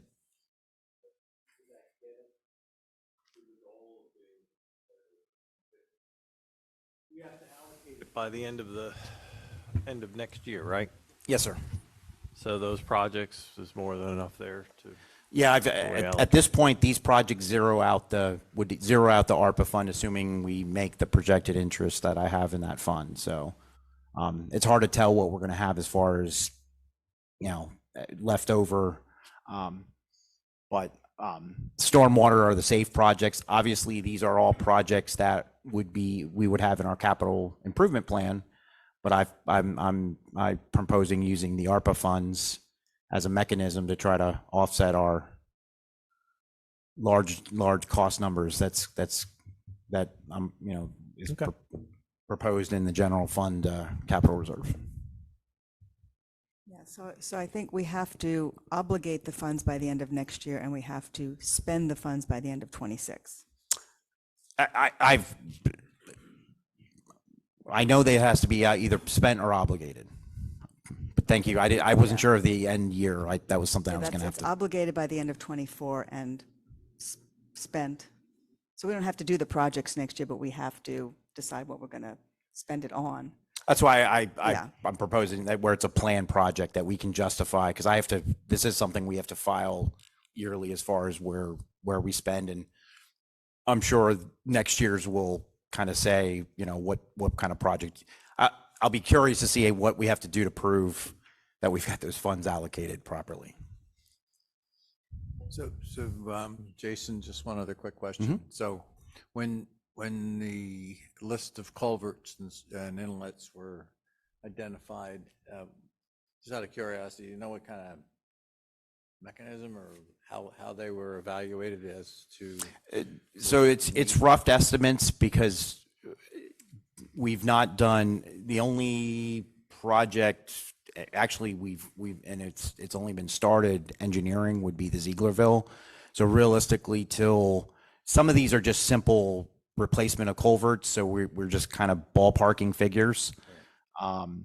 Others we may need to have engineering, but really the numbers that I've presented, and this was kind of in consultation with Tom, Carol indirectly, trying to be realistic when it came to, what we'd expect as expenses.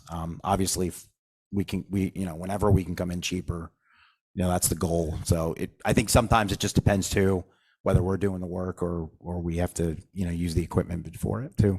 Yeah, I just wanted to make sure that we allocated all the funds in time. I mean, the only other, okay, and I'm sure you took into account which roads were state roads versus our roads.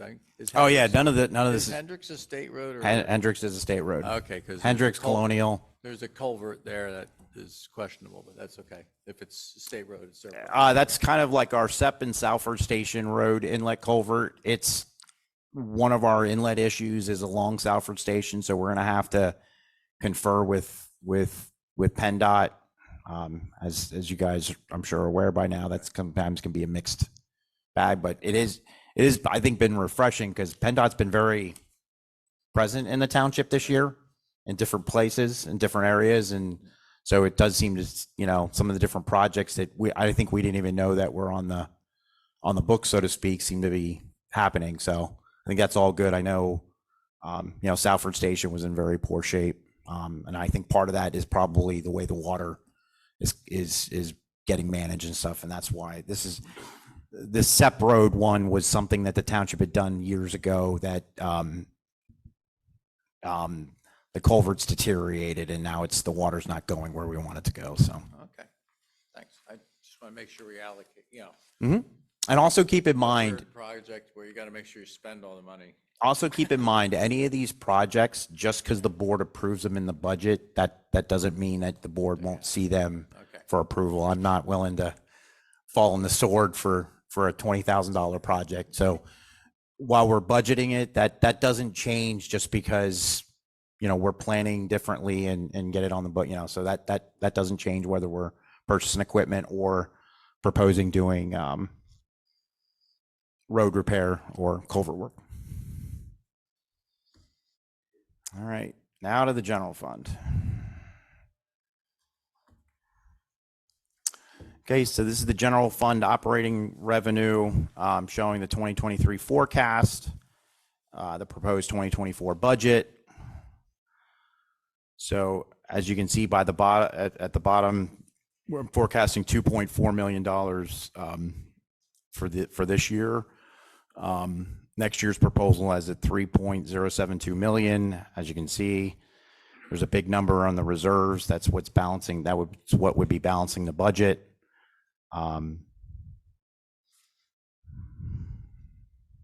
We will kind of get into that a little further in this. General fund revenues, 15.7 thousand increase in EIT tax revenue.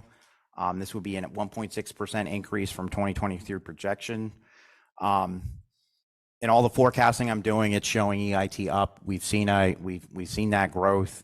Honestly, a big part of that is we're transitioning as far as a community. We have had a new housing development, and generally those people are working. So I think that's what's kind of our EITs jumped up pretty significantly over the last couple of years. $13,000 decrease in real estate transfer tax, 7.4% from the 2023 projection. Transfer tax is always a hit and miss. We're aware that in this township, it's amazing how many houses actually get sold because people don't tend to leave here.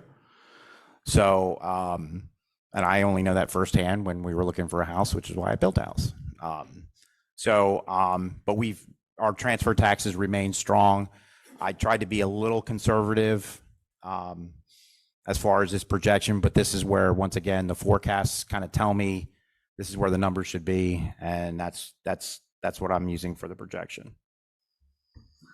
$4.7 thousand decrease in franchise fee, 6% decrease from our 2023 projection. I think this has been kind of we've had a slow decline in our Comcast and Verizon franchise fees.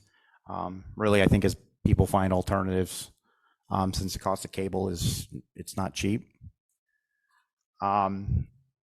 41,000 decrease in interest income. Once again, what I'm projecting from here is quite a big windfall. I wanted to be a little more conservative on the interest if at some point the interest rates kind of catch up. There is a $638,000 increase in reserve usage, which would be a 450.9% increase from the 2023 projection. This is primarily due to the implementation of the capital improvement plan and 7% inflation rate that we used for our operation and maintenance costs. So as far as the revenue side, this is just showing the 2022 actual through the 2026 projection. So on a positive part, our revenues are showing up. I can also say this is without any tax increase, except for the small request by the fire company, which I'll get into later in this presentation. So we are trending in the right way, and I've been reporting that all year as far as earned income tax. And our general fund expenses, 11.9% increase in overall labor. This would be hiring of a police officer and a public works employee. 6.8% increase in health coverage. 1.6% increase in overall O&M. This includes a 7% inflation with the removal of the capital purchasing to the capital improvement plan. The 13.5% increase in fire and ambulance is based on the fire company's ask. There was a request made by the Lower Frederick Fire Company to raise the millage to 0.36, which is in line with Schwenksville's. And then a 10.8% increase in remaining expenses. And this is showing that breakdown from the 2022 actual through the 2026 projection. As you can see, the net incomes are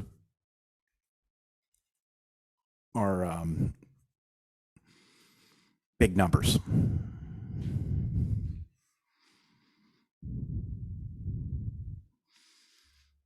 Any questions so far? Just make it clear, you mentioned the fire company that, yes, you know, they're not able to raise a tax on their own. They have to come to the township and ask the township to raise it. And basically they're doing their projections and where they are in their equipment that they have and equipment that has to be replenished over the years. And so, you know, they've been looking out into the future too and realizing they need to do kind of what we're doing in terms of accumulating some funds in anticipation of having to replace equipment and do things. And we are their only funding source. I mean, Right. Schwenksville gives them a portion. We're getting a lot of bang for our bucks based on my experience with what some of my former stops, what those fire companies were getting. So I don't believe the fire tax. I didn't go back trying to find when the fire tax was. It's probably been several years, I think, since that was raised. I just feel like it's been 0.27 for. Yeah. So. All right. And regarding being consistent with Schwenksville, I think that's only fair if Schwenksville residents, it's a joint fire station serving both communities, and we should both pay the same amount. I think that's absolutely right. So we probably should have done that when we merged. I don't know why we didn't, but we didn't. And that's not a big raise, but. And I'll show that that's coming. So some census data, and we've got 8 square miles, 39.04 miles of roads, 25.36 of our roads. The county as a whole is 483 square miles. We have from the last census of 4,831 people. 12% of those individuals are over 65. Our median value of owner-occupied housing units is 250,800. As you can see, with the Montgomery's average at 413,100, we're below that pretty significantly. As far as the amount of households, 1,834. We have 2.6 people per household compared to 2.5 across the county. Our medium household, which is a positive, I think, compared to the county, we're at just over 100,000, while the county average is 106,000. So it wouldn't be a budget without the dollar. I wish I would have brought the big dollar that we had laminated at Springfield that we actually had on the wall, because this is one of the so this is so what I have here, based on the current average assessment, is what the average resident is paying, or property is paying when it comes to taxes. And as you can see, 83 cents is going to the school district, 10.5 cents is going to the county, and we get just short of 6.5 cents per dollar. This is showing the average residential tax bill. So our average, the average tax bill to our residents with the current fire millage is $371.91. So what you have here, this is showing different scenarios if we were to raise our general tax by 0.15 in each scenario, and with the fire at 0.36. As you can see, currently at 2.35 mils, we show revenue of $633,794. And as you can see, it goes upwards to $836,000 if we were to go to 3.10 mils. As far as the fire company, they're projected to get $72,818 with their 0.27 mils. They'd be looking at about a $25,000 or $24,000 bump if the board was to move and bump the tax up to 0.36.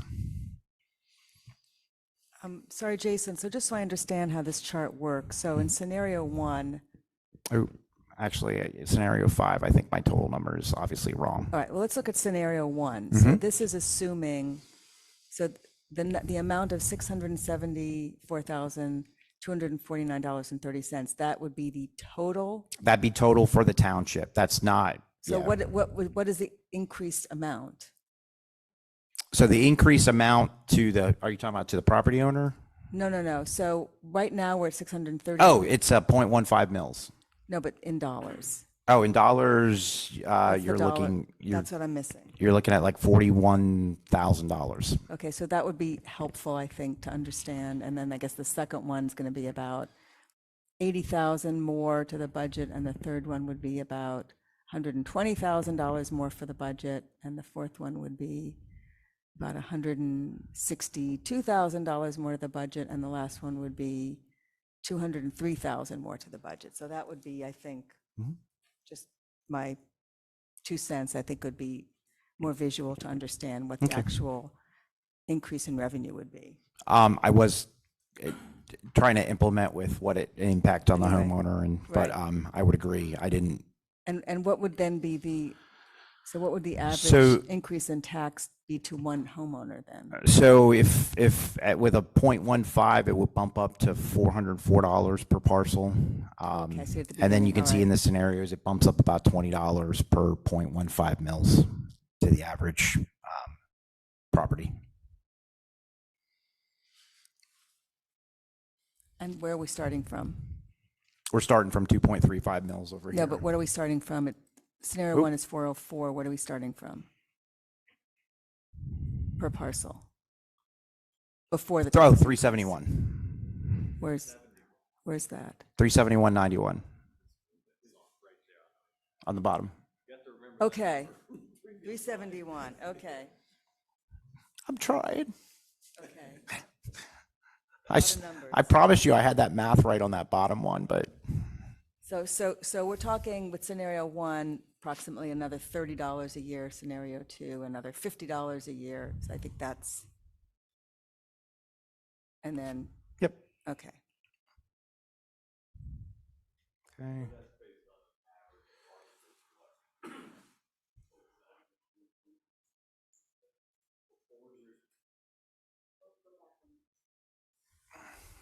The average assessment of 130, just short of 132,000.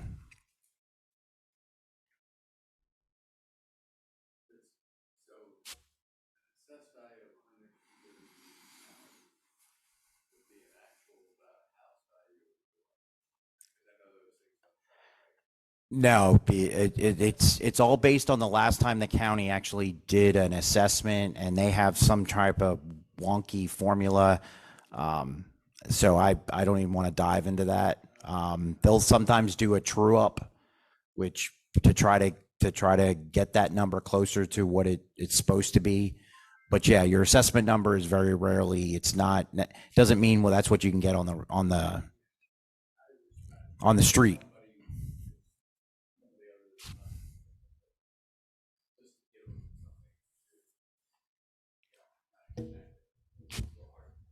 What I can say, for instance, because I use those as my kind of average for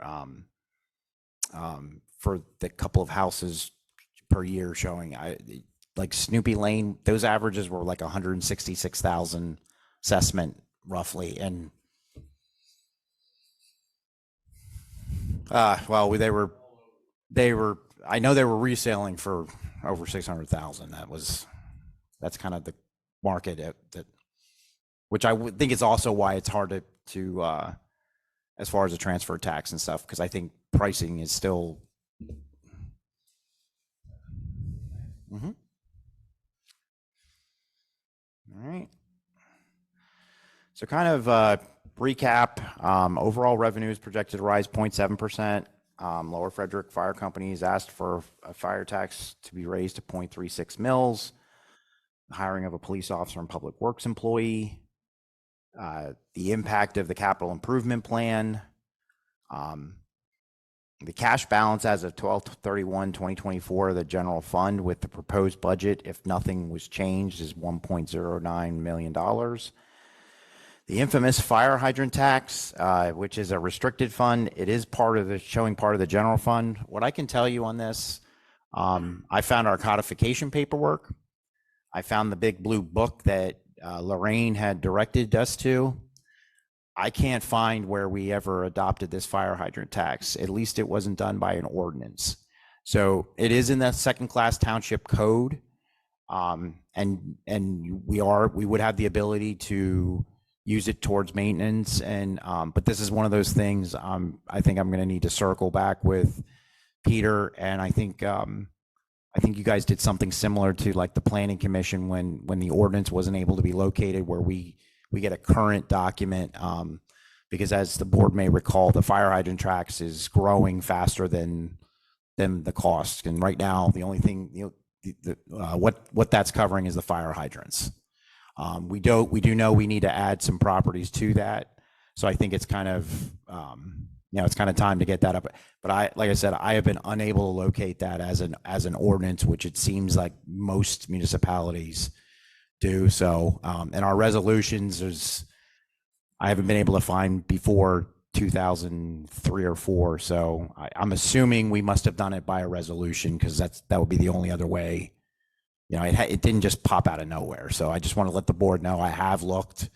Lorraine did direct us, and I got excited because when I found the big blue book that Lorraine.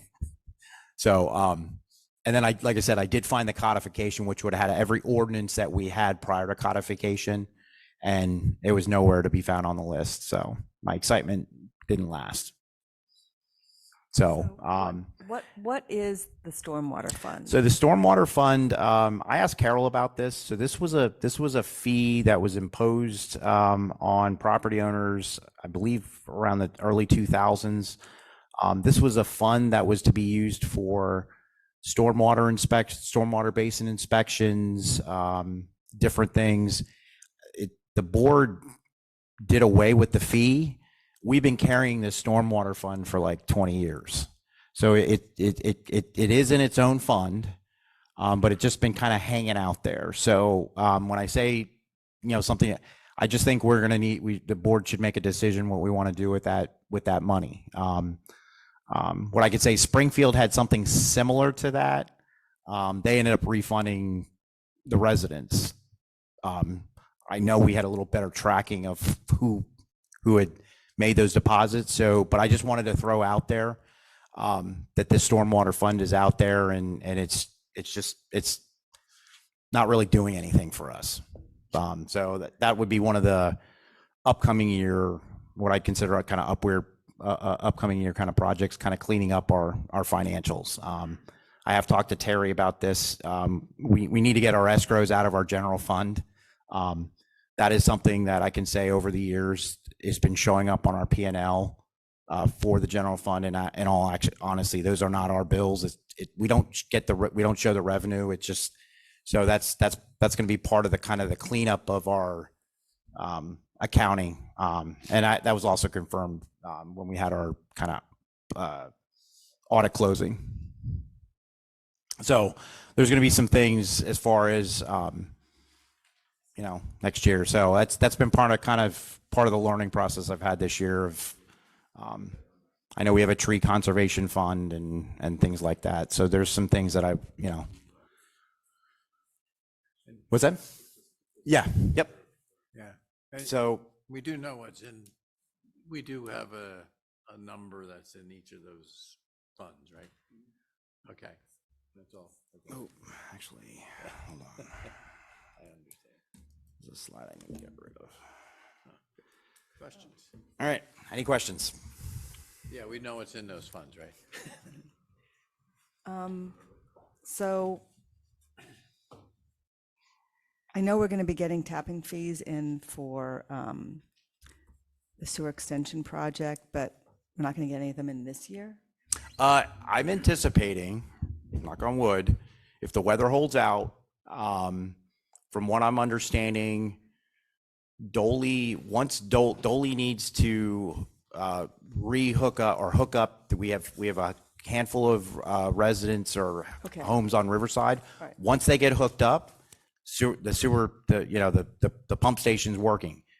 We're going to have a couple-week period before the fence goes up, but I know there's people that are chomping at the bit to hook up. Okay, but just in the interest of being conservative, since it's already November 8th, I mean, maybe just put a couple of them in for this year, a handful, and put most of them for next year? I mean, I projected, I think I put 16 or no, I'm sorry, 13 for this year. Because we've been holding people off from even paying their tap-in Okay, fees. So that's just my 2 cents, but it seems a little optimistic. And I also had so the rise in the police budget, is that because of the overlap of the chief still being paid and the new officer coming on, or is that just increased cost overall? So some of that's overlap. I think it's part of this is really us getting to a more closer to being staffed, I guess, in a different way than we've been staffed before. So that's kind of why it looks like it's. So does that mean we are going to continue to have 5 full-time officers, or is there something else going on? No. So the goal. So in talking to Sergeant Cass, we went through the interview process. No, but my question is this projecting to increase the size of our police force Yes, by 1. next year? Yes. Full-time or part-time? It'd be 1 full-time officer. Okay, so this is the first time I'm hearing this? What will the number be? 5 full-time and Corporal Milligan Plus 1 more. part-time, who's part-time. That's right.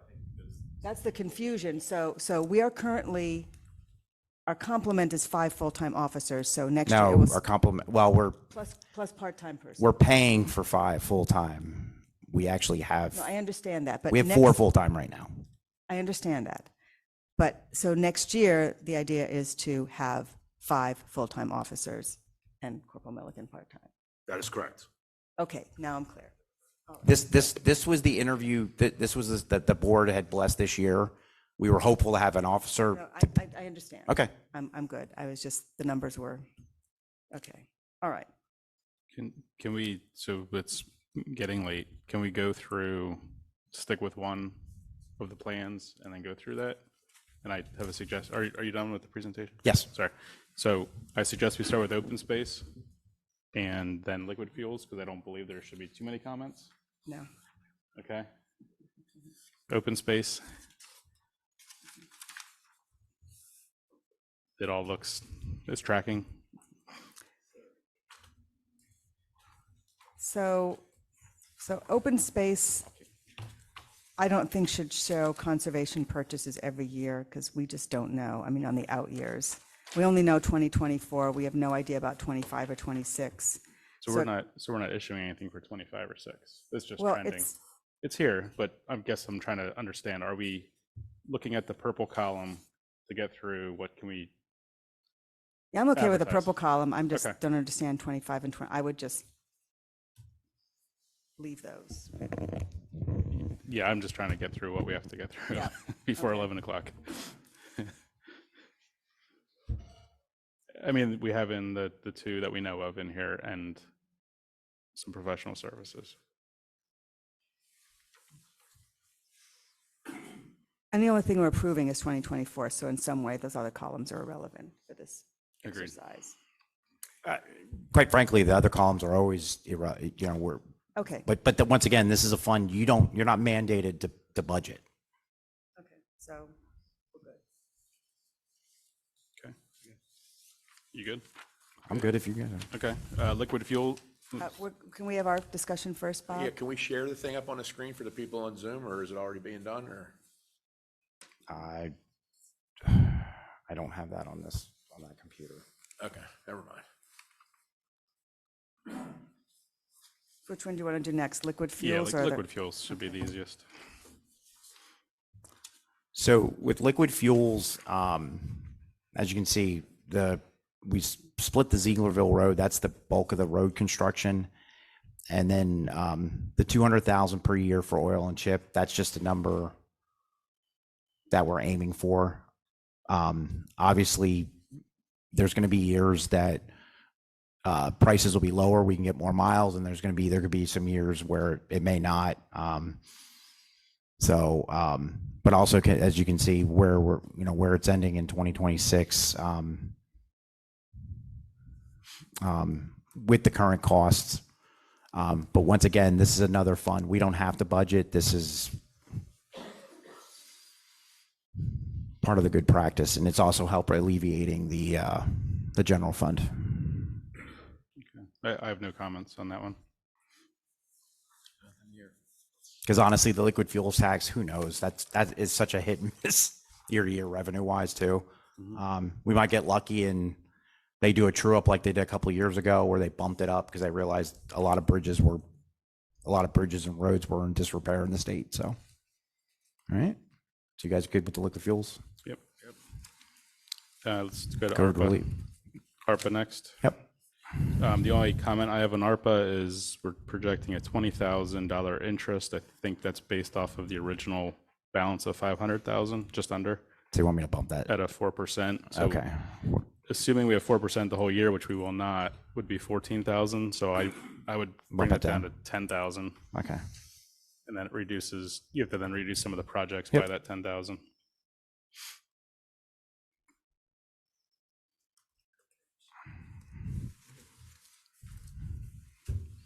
Any other comments? Nope. Okay. You get to pick the next one. Wanna do sewer? Yeah, I think we can do sewer. Okay. Would you like me to start with questions, comments?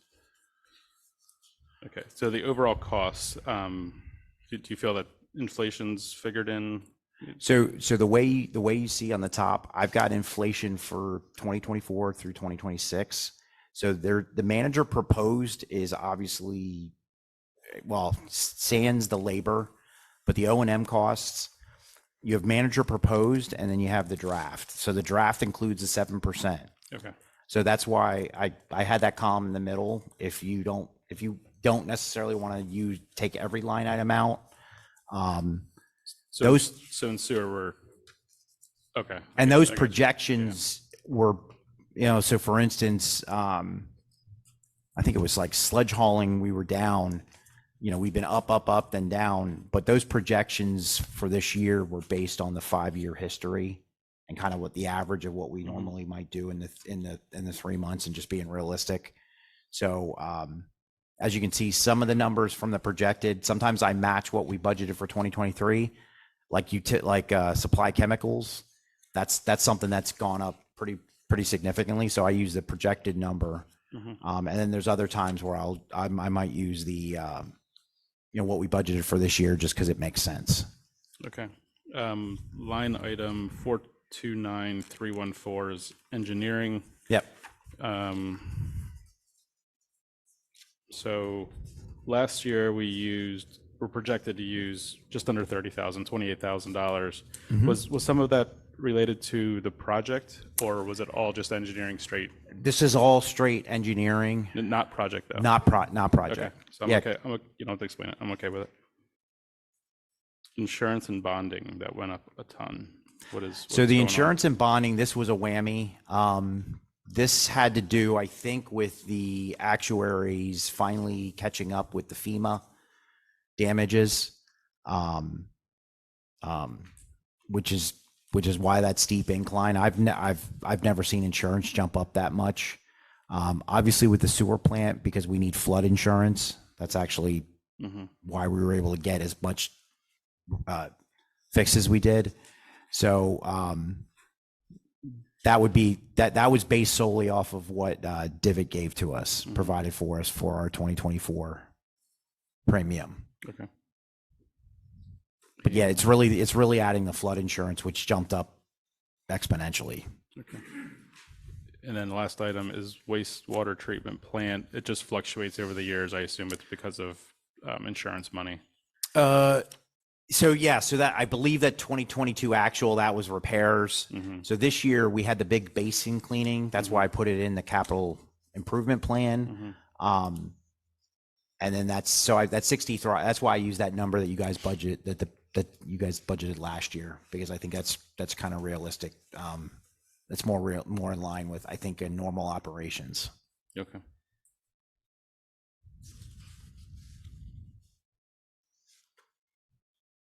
As you can see with sledge hauling, we budgeted for 113,000 last year, but what seems to be working with the maintenance that they're doing, it's helping the sledge haul. That's I think that's one of their goals, is keeping that down. So we had a good year of interest. Yes. I assume it's because we were holding on to money until we were paying it for the project. Yes. Okay, so that makes sense then. The capital paying for the big, for the sewer extension stuff. Okay. Is that just from bank interest, or is that CDs? There's no CDs for the sewer currently.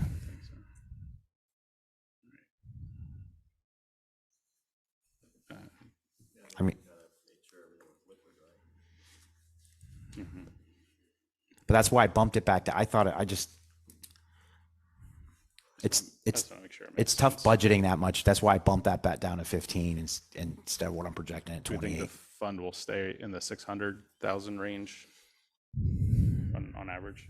Yeah, it's been trending, as you guys maybe from month to month. It's been trending up each year with the sewer rate increase that was done, I think, at the beginning of last year. Okay. So it's been trending up. Okay.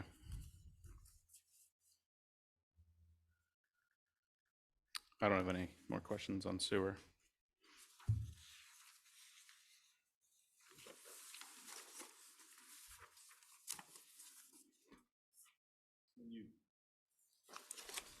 You say it's been trending up. We're looking at what, this bottom line here? Compared to what we budgeted, so as you can see, like for this year, I projected 899,000 based on how this year's gone. We budgeted for 848. That's why it's going up. It's going up slightly. We have had some new connections. Obviously, these connections from Riverside and stuff will also impact that how that goes up. But I mean, we should be, we brought this out before. The tap-in fee is supposedly feeding the capital portion of things, and then, the rent is more the operating. So that's why I wanted to stick with that, like that 200,000 number. Yeah, I mean, and I know that was part of the conversations I've had with you guys before, as where the tap-in fee was not being used for stowaway money, more that it was kind of trying to balance the sewer fund. So, I think That's the adjustment, that's the accommodation that you made. That's what I assumed. Yep.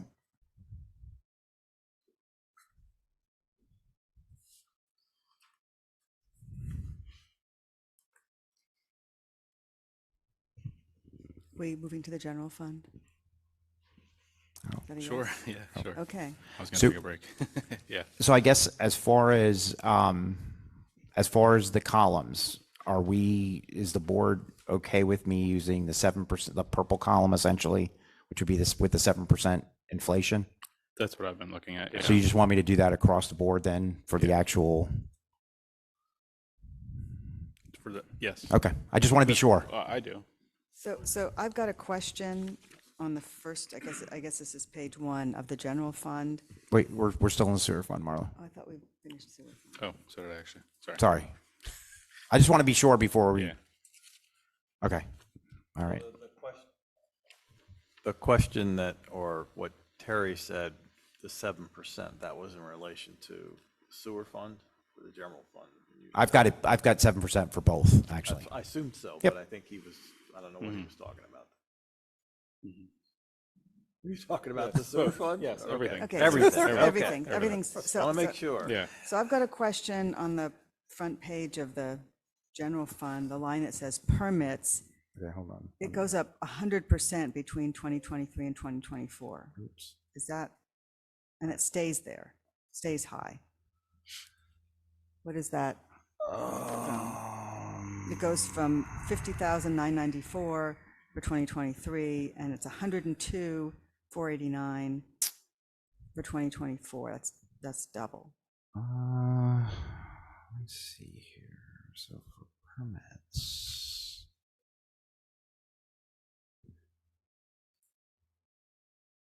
Okay. Under the revenue, it's the revenue summary.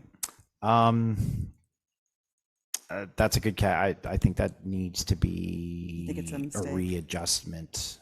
Okay, because that's $50,000, so. So it actually could be, if you assumed some development that's started, if you look at 2020, which is not on what you're seeing right here, it was almost $100,000, which I assume would be Arcadia. So you're projecting it to continue into 25 and 26? So this is where this was the one area I did, and I apologize because I took it out in other areas and I missed the permits.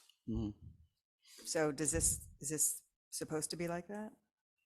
This is just, it just depends on if you want to be conservative, then I would suggest bumping it down. Okay, Yeah. that just stood out to me as being such a Yep, big, nope, that big was a good jump. catch.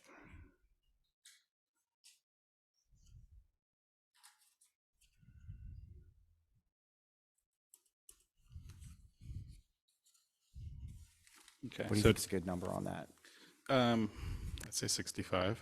I mean, so I don't know what the cost per permit, but we are going to get 40 or 50 permits for the sewer project. Does that go into this same permits? The same Those are inspection? plumbing permits. Right. So Okay.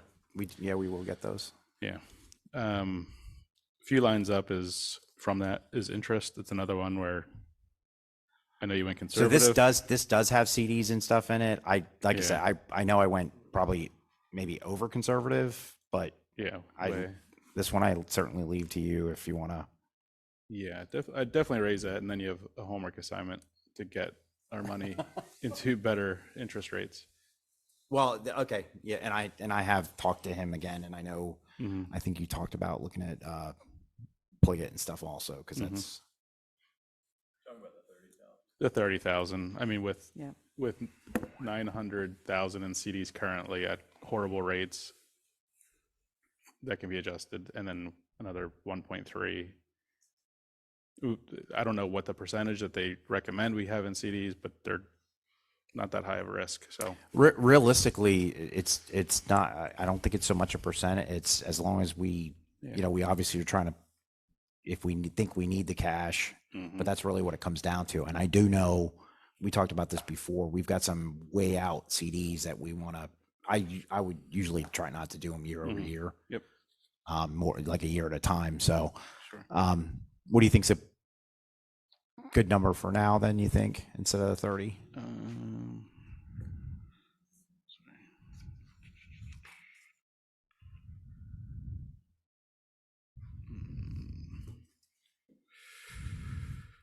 55 at least. All right.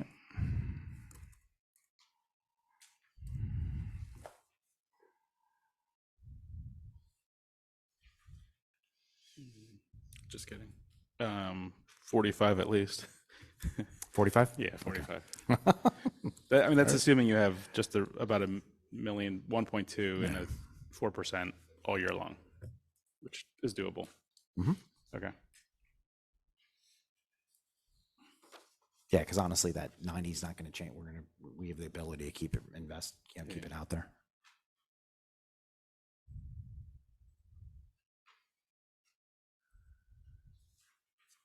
Are there anything else on the revenue side that's kind of popping out? Not on revenue. Okay. Usually revenue is the easiest of the, obviously.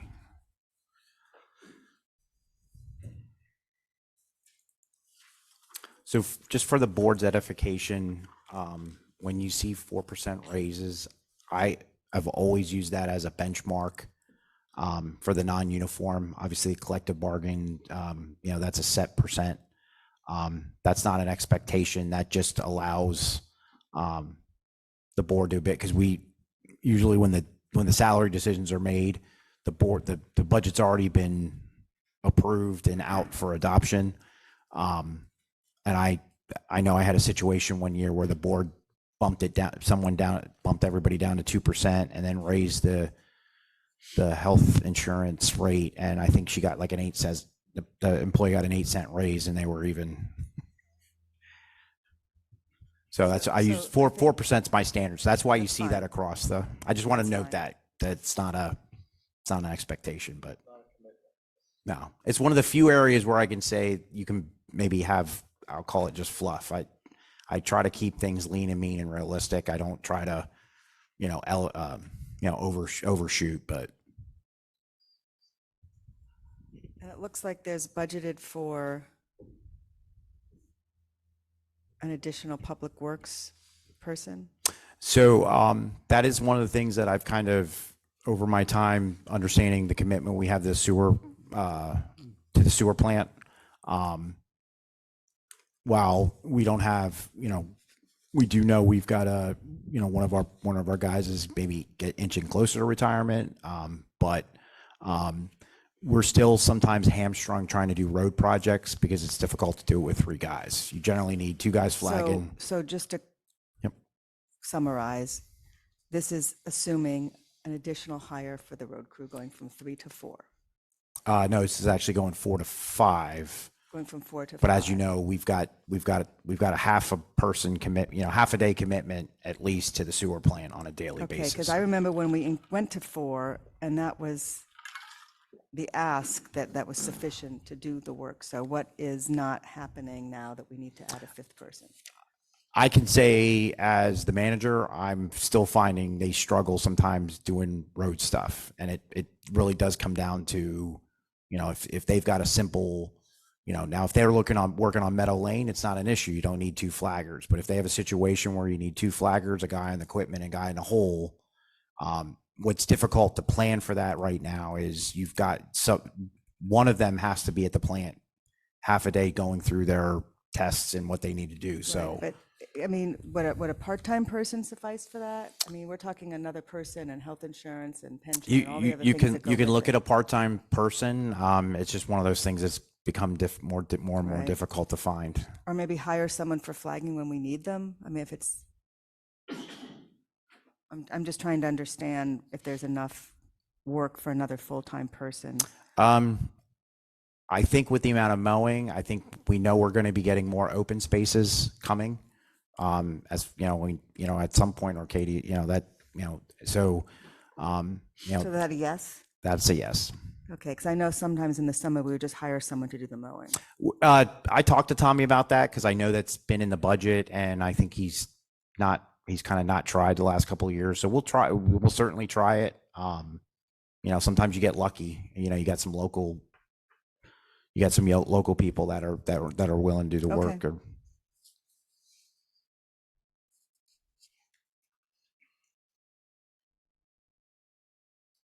But this is not a commitment, you're just budgeting for it. Just budgeting for it. Okay, Like I said, nothing set in stone. It's just, I'm trying to be realistic where I think, we're, right. And the other question I had was, you budgeted for,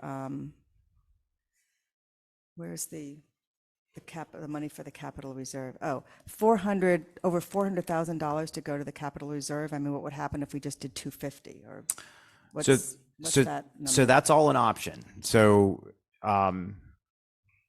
as I stated earlier in my presentation, initially you're not having much set aside money. Most of that money is getting earmarked towards No, I projects. understand that. My question is, does that represent specific projects or is that just a guesstimate? Like, I mean, could we start at less and then see how things go? We've just got to adjust. We would have to go in, we have to adjust the proposed purchasing, the capital. Most of the in the early years is not that money's not being set aside. So we could certainly change the set aside to 100,000 or not do set aside in the beginning. But as far as that, so for instance, next year's proposal for the capital fund, it's 383,000 worth of expenses, and it would be there'd be 69,000 going into the capital fund for future purchasing. And over the next 3 years from that, you've got very limited, that's the most in any 1 year that's going towards future purchasing past the year that we're budgeting for. So we would need to look at moving projects or equipment purchasing out further to lower that money, or to kind of. Okay.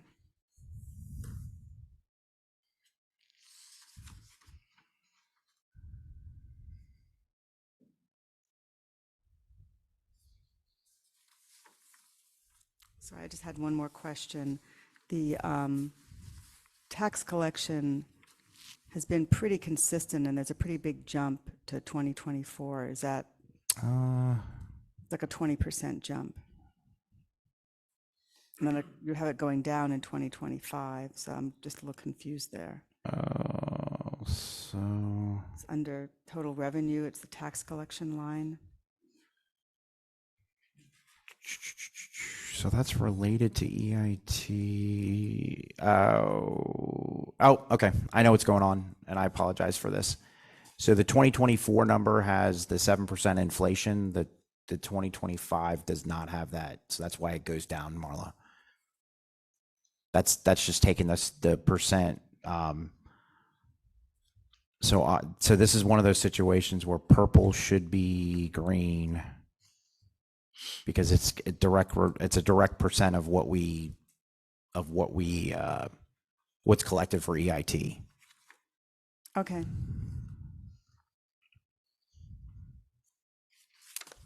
So that bumps it down. That takes it down to 44.66, 669.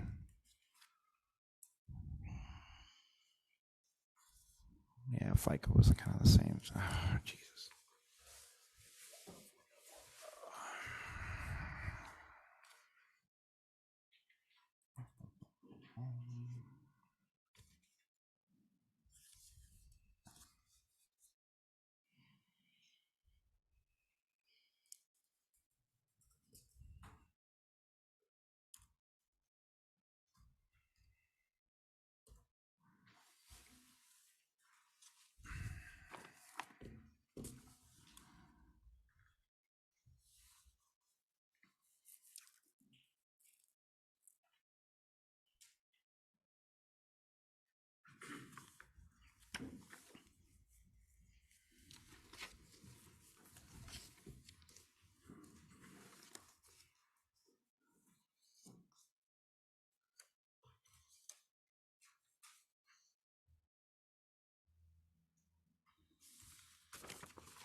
So I only have another, I think it's in the police under fuel. It might just be nitpicky, but 430, 340 is the, no, just kidding. Yeah, 430, 340. We've only spent less than 9,000 projected this year, and we're projecting 15,000 next year. So Wait, for police? is Fuel? that not, I'm sorry, Public Works. Oh.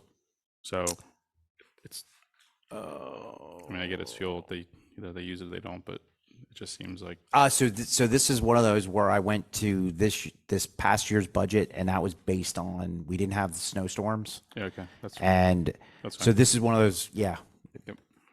We're not gonna, we're gonna get snow sooner or later. So that's where I was telling you, sometimes I use the previous budget number if it makes sense. Sometimes I'll use the projection if it's, but fuel's obviously a wonky cost. Yeah.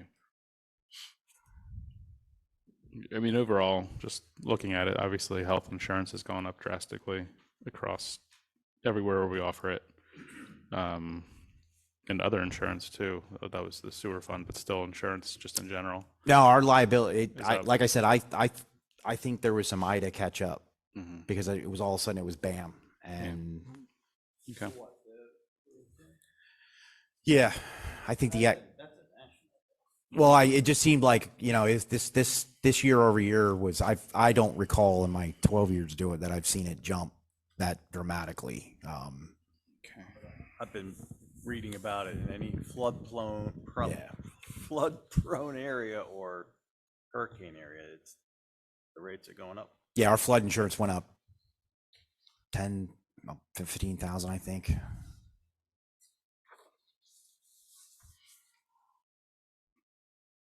So a lot of the costs that we would have seen last year in the general fund, we're now going to go through them when we're ready in the capital improvement plan 2024 line item. Yeah, so that's where it pulls out. So like we had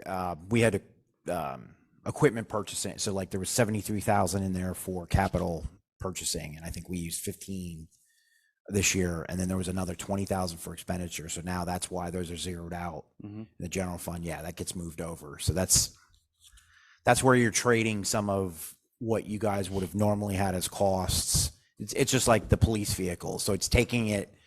So it's taking it out of the O&M, but the operation and maintenance bucket, and it's truly, it's making it a capital. But it's also why I put the cameras and stuff so that the board's aware. Like there's things that like the body vests for the police. They've got a 5-year shelf life, so it puts it on a schedule. So it doesn't get buried in a line item under the general fund. It kind of stands on its own. And I mean, I think if everyone's ready, if you could kind of talk us through the capital improvement plan 2024 and the must-haves and the wants. And some probably need a little story with them, but not a long one. you don't want a long story? This is fun stuff, Terry. All right. So I guess if you go to the capital improvement plan, so that hardware public works desktop. All right, computers. That's enough. If we bump that out, I realize that's not going to swing the pendulum much. So the sidewalk, looking at a bigger number, the sidewalk blower. This is something they're running into, and that was something when we got Goshen Road added. So they've gotten some more sidewalks kind of added to their list. So they were looking for an alternative, so that they're not spending, when we get regular snow. So that's kind of, to me, more of a need than a want. The equipment trailer. So just before we move on, so in that instance, you have purchase year 2023. That's actually, we don't have that. No, I put that in 2023 so that it helps the formula work, because we're starting at 2024. So it's the way I had the formula set up. Yeah, we don't have that. Okay, I thought we were replacing something we just bought. That makes more sense. Okay. Yeah, anywhere where you see 2023 and 20, I'm just working the formulas that are there. Yep. Okay.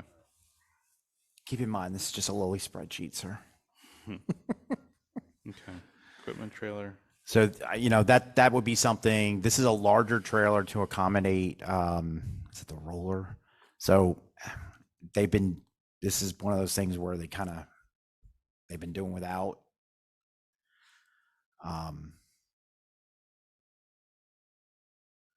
The F-350 is obviously the I'm only sorry, thing so that has to be in there. So, but we are replacing a trailer in that scenario. Yes. Okay. Yep. That's fine. That's why you see that estimated salvage. So, we do have a chance to recoup. That just depends if you time it right and stuff. Okay. The 350s on its last legs. Well, the 350, that's the one we have on order. We're actually supposed to receive that next year. So originally I had the international dump truck. Right. So I can tell you, they sanded it today. They primed it. It's rough. The one thing when it comes to capital, especially with the big equipment, is we've got a plan to almost wait maybe 2 years to get to get stuff on order. So that's one of the how our habits are. That's one of the things that's changed, I think, over the last 4 years. So our international 47, that's our big dump. It's definitely seen some better days. So that's going to be part of the challenge. Based on what I've seen, there's a lot of rust and a lot of things, but I did move that back because obviously that's a pretty significant number. Okay. But if we ordered it in 20, so we've already approved the 350. The 350 is approved. Yep. It's just not ready. Correct. Okay. And there's no chance of receiving it and paying for it This year? this year. I think Tommy said best case was April. Was that your car? No, that was April. Was that your car? The one is mid-April. So that might have been June. So Tommy's might have been June for the. Okay. So no. Okay. Yeah, no, we're not getting it this year. All right. Okay. We probably don't need to go through anything under 5,000. Yeah, like the ADs, our ADs are old. Okay. We don't. Yeah. We do like, yeah. The tough books, those tough books are used tough books. That's one of those things we've got 2 in there. We could bump one out if we needed to, based on my conversations with Sergeant Cass.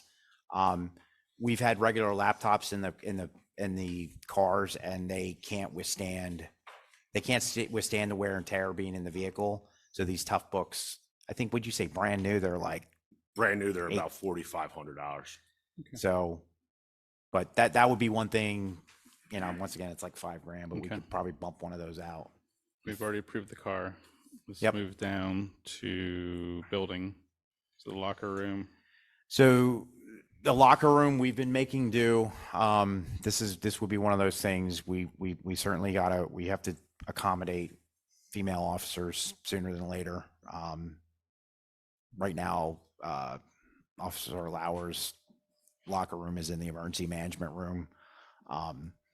We do, Sergeant, we have been talking about a grander plan to make that space down overall more usable, but we did bump the female locker room because she should have better accommodations than what she's currently has. So, and that number we put on there, that's a ballpark number. We haven't pulled any quotes or done any of that stuff. So,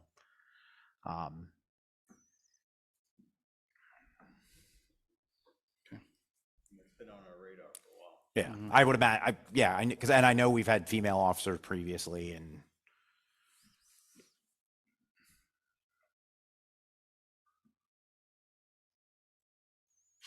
Okay. the camera systems just so the board's aware. I did have somebody come in and give me quotes for that. We don't have 360 degrees around the building right now. And we do have a blind spot kind of in the back where we have the police door that goes to nowhere.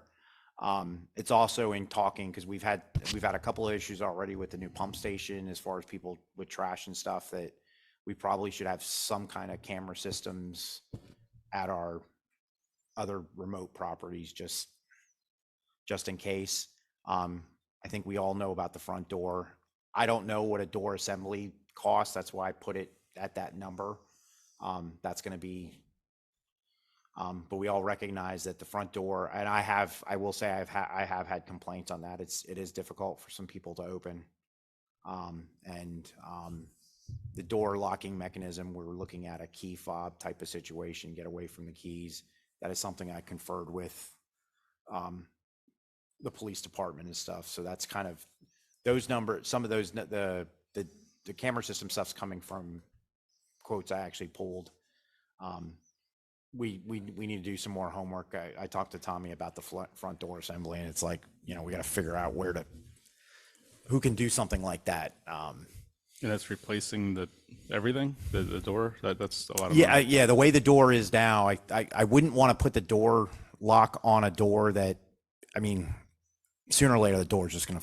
I mean, it looks like somebody's tried to bust it open before, but so I put the front door assembly because, like I said, I've had residents complain that they have a hard time opening it. B, because the doors are not secured well, and I would like to have we would like to have a different locking system than the keys we have now, and that's including like with what the police are going through downstairs. I mean, they've got to get a key out if we have somebody that we're bringing back here that's in custody, it's a juggling act to try to get the keys. Yep. Yeah. Especially if there's somebody that's combative. A key fob makes, I mean, if key fob you can almost keep in your pocket and just get close to it and it'll activate it. Allows us to have positive control of the person that we're bringing back here. Okay. I mean, the $53,000 number stands out for that one. So yeah, like I said, that's something I can, we got to. I would like to pull a quote. I just put it, like I said, I stuck a number in that I thought was reasonable because I had concern that they were gonna have to custom something because I don't know, it's not something I've ever looked at before. okay.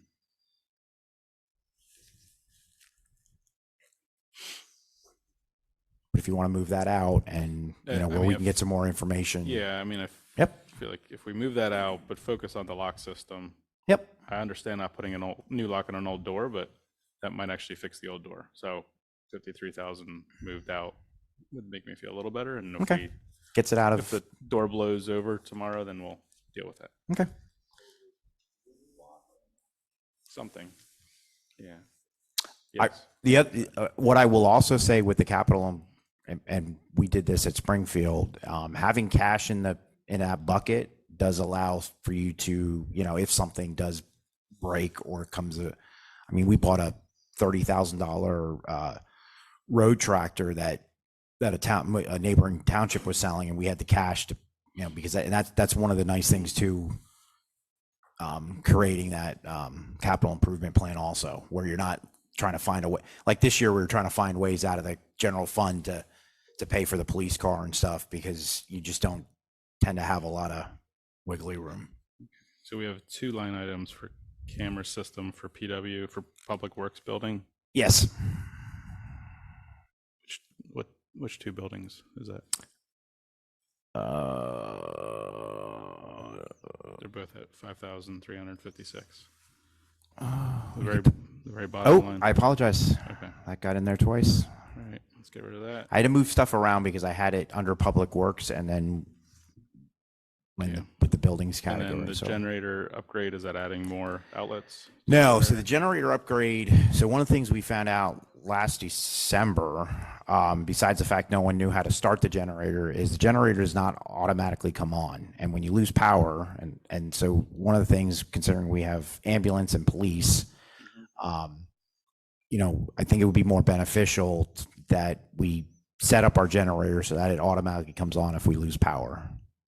And that way, whoever's in the building, and that was a situation, I think I was like 9 o'clock at night, and yes. Yeah. Well, most and businesses. I mean, yeah. Most homeowners, it comes on automatic. Yep.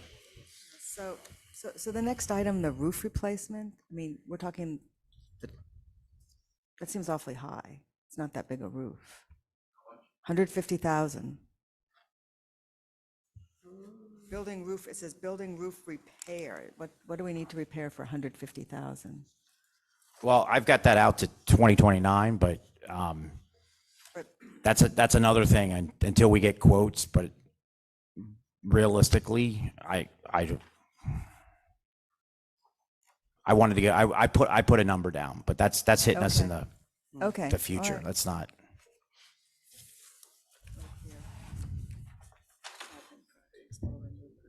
That's page 2, under admin projects. With the door, the doors.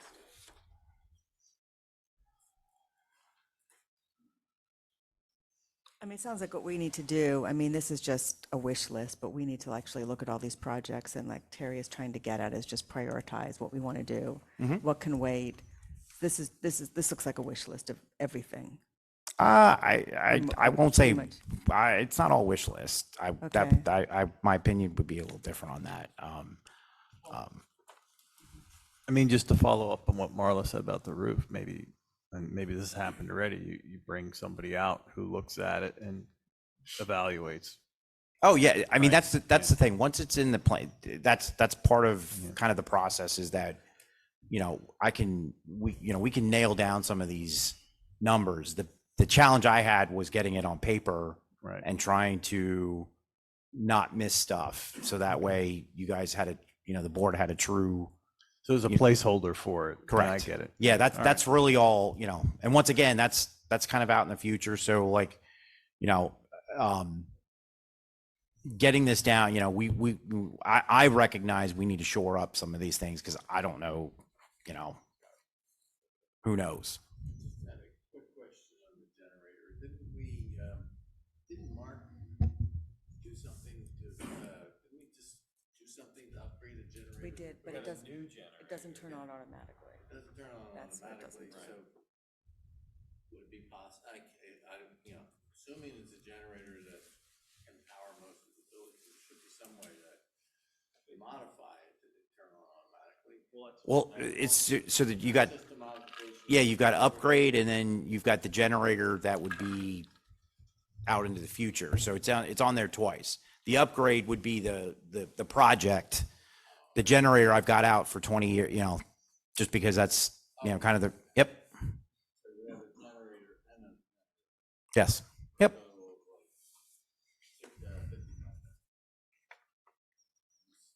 Yep. I know this is, So, I'm still confused. So the generator we just bought, Generator's fine, but it doesn't turn on by itself. So this would just be to why modify do it. we need another generator? this is budgeting for the future Okay. capital need, but it's out in the future, Dan. Got it. Replacement is in 2042. Yeah. I missed that. My bad. So the first line on the building. That's why it's on a big. Under admin projects, the new public works facility, which we desperately need, you put a cost of $1 million. Yeah. And it says it's a 50-year equipment life, but you're estimating the project year to be 5 years out. So we'd have to put $200,000 aside a year to do that in 5 years.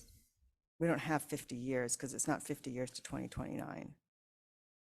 Well, it was built in 1979, so where we have true, No, but what I'm saying is, your set aside is 20,000 a year. In 5 years, that's 100,000. You have the project cost at $1 million. the That's- set that's- aside is because of when I put it was originally purchased, but I also recognize that public works building, that would need financing. That's not. Okay, so the Yep. set aside would just be for a fraction of it. Those set aside, those this. annual set aside numbers are there kind of more for, to kind of see the difference. If the board commits to an annual set aside, it kind of takes away, because it takes away the need for that annual set aside for each part or each item on the list. I have it on there because that would be if we didn't move forward with an annual set aside number, then yeah, we would need to be setting aside those true dollars for those items.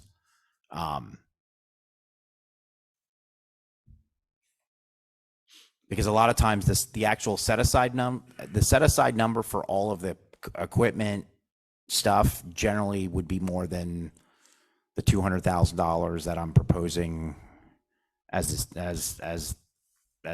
the current set aside, moving forward.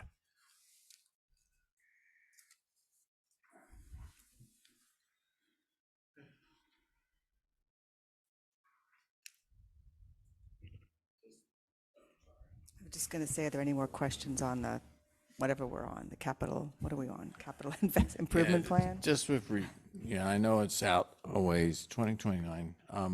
Would the idea for the new public works facility be to retrofit, change, modify, upgrade the existing location? We or need put it somewhere else? We need to try to put it somewhere else. Yeah, They do not have enough space to adequately have what they need there.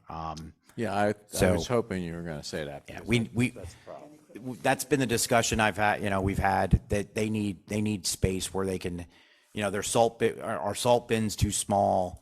Yeah. Obviously we know we've got it, the way they've got the equipment stowed in there. So, the location's great for where it's at in the township, but yeah, they need more space to be able to have a more workable, When it makes sense, facility. we could have all the facilities somewhere close together. I mean, Mhm. we got the sewer plant, if there's some way we could leverage that space. I've had discussions with that. I think that I think at one point that was kind of a miss. I think there was a neighboring, and that was talked about where, yeah, it's nice when you don't have your facilities in different locations. I know at one place we were all in the same building, and at another where the public works was up the road, but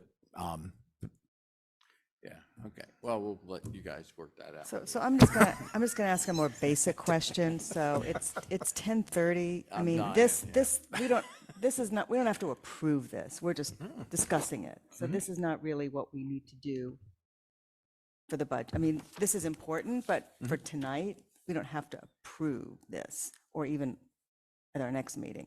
This is right? We have to approve the general fund, the sewer fund, and the liquid fuels fund.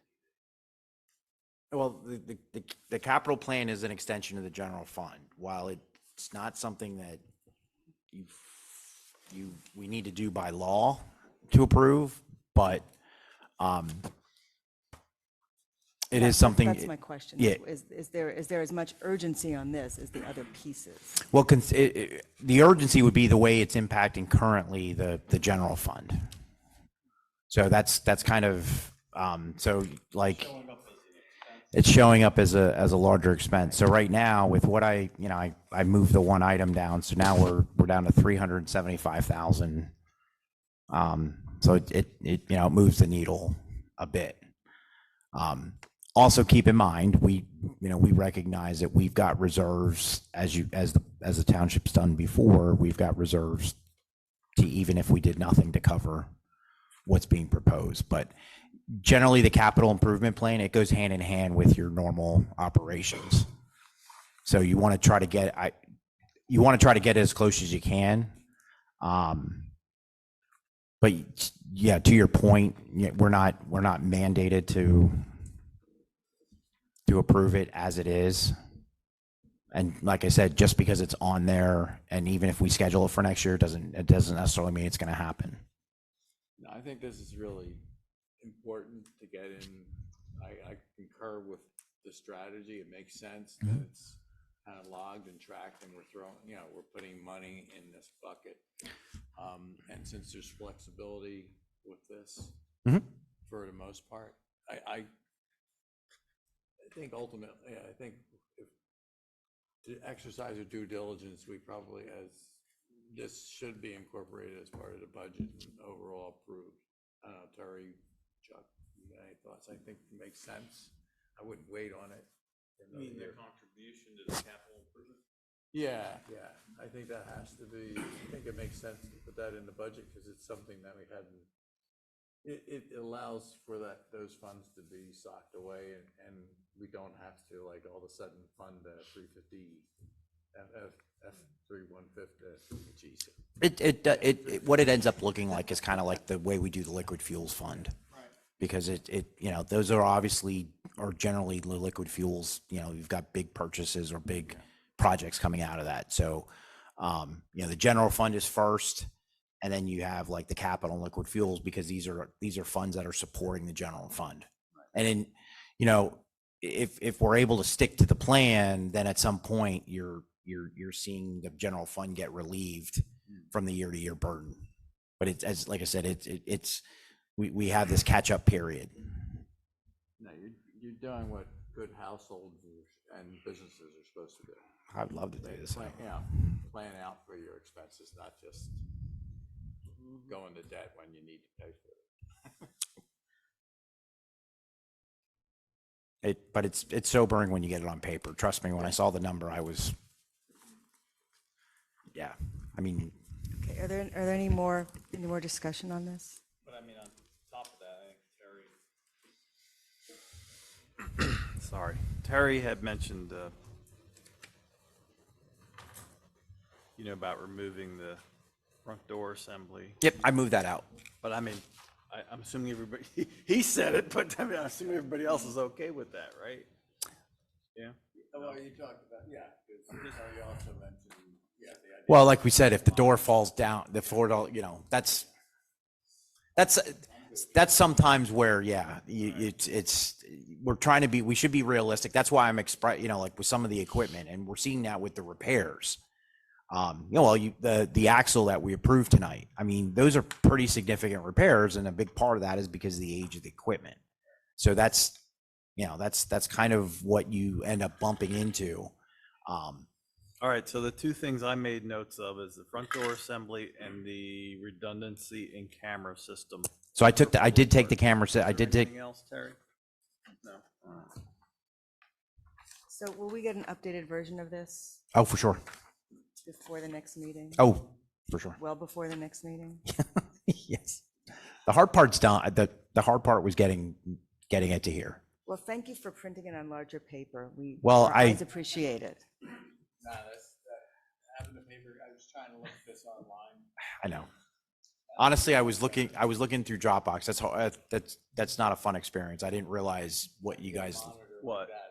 Some of the way some of the sheets work on Dropbox, it's not. Oh, no, you have to download it. Yeah, it's and put horrible. it in something like So you were Excel. saying, Chuck, there are two things you noted. One was the door assembly. What was the other one? The camera. There was two redundancy. Oh, got it. Okay. And I got that. I've got that out, Chuck. That's already gone. I mean, All right, and that was a mistake to cross that out. I promise you what you're feeling is not uncommon. It's like, it's, that's why I say like it's some of this is like half wish or because, we always want to try to extend it.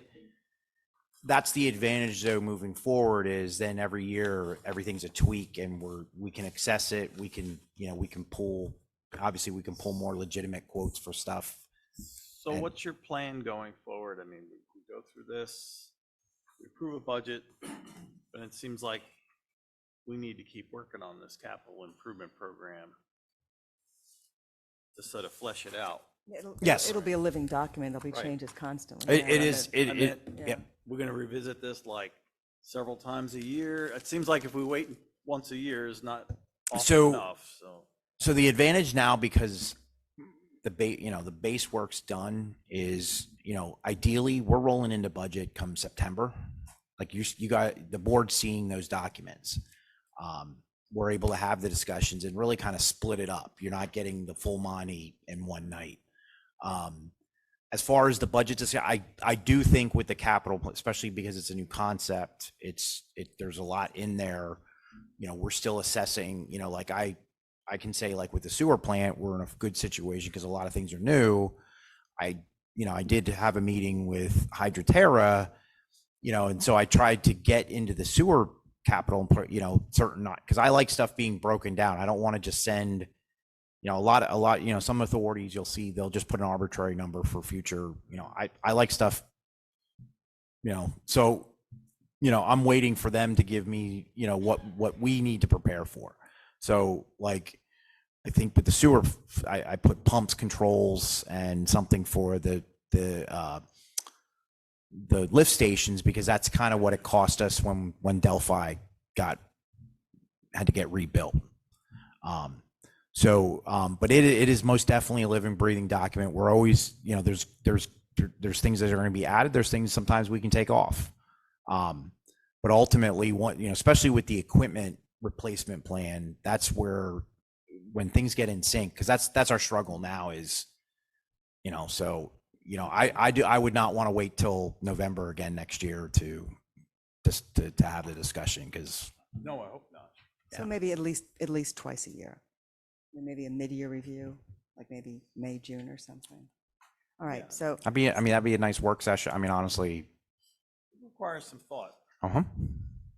All right, so any other comments, questions on any parts of the budget from anyone?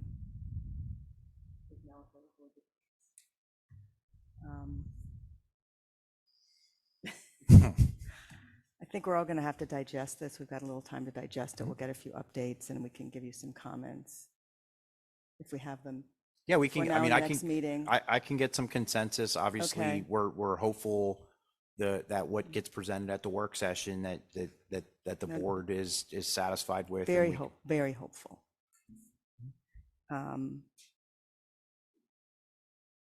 Okay, so I noticed the public comment section got left out of the agenda, so we are now in public comment.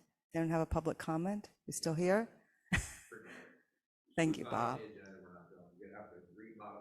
No, not for, no, it's not, is it? What? Yeah, sure it is. Where? I'll look it up. No, it's not. Oh, no, it says supervise. I'm sorry. No. If you have a public comment, go forward. Okay, so I just want to make a quick supervisor comment. I know hardly anyone's here, but we had an election yesterday. Public service is hard. It's a thankless job. I just want to thank all the candidates for stepping up to work. It's a lot of work, and I think we all should appreciate anyone who stands up to want to do this job. So just thank you to everyone, and please keep giving back. And if there's nothing else, the meeting's adjourned.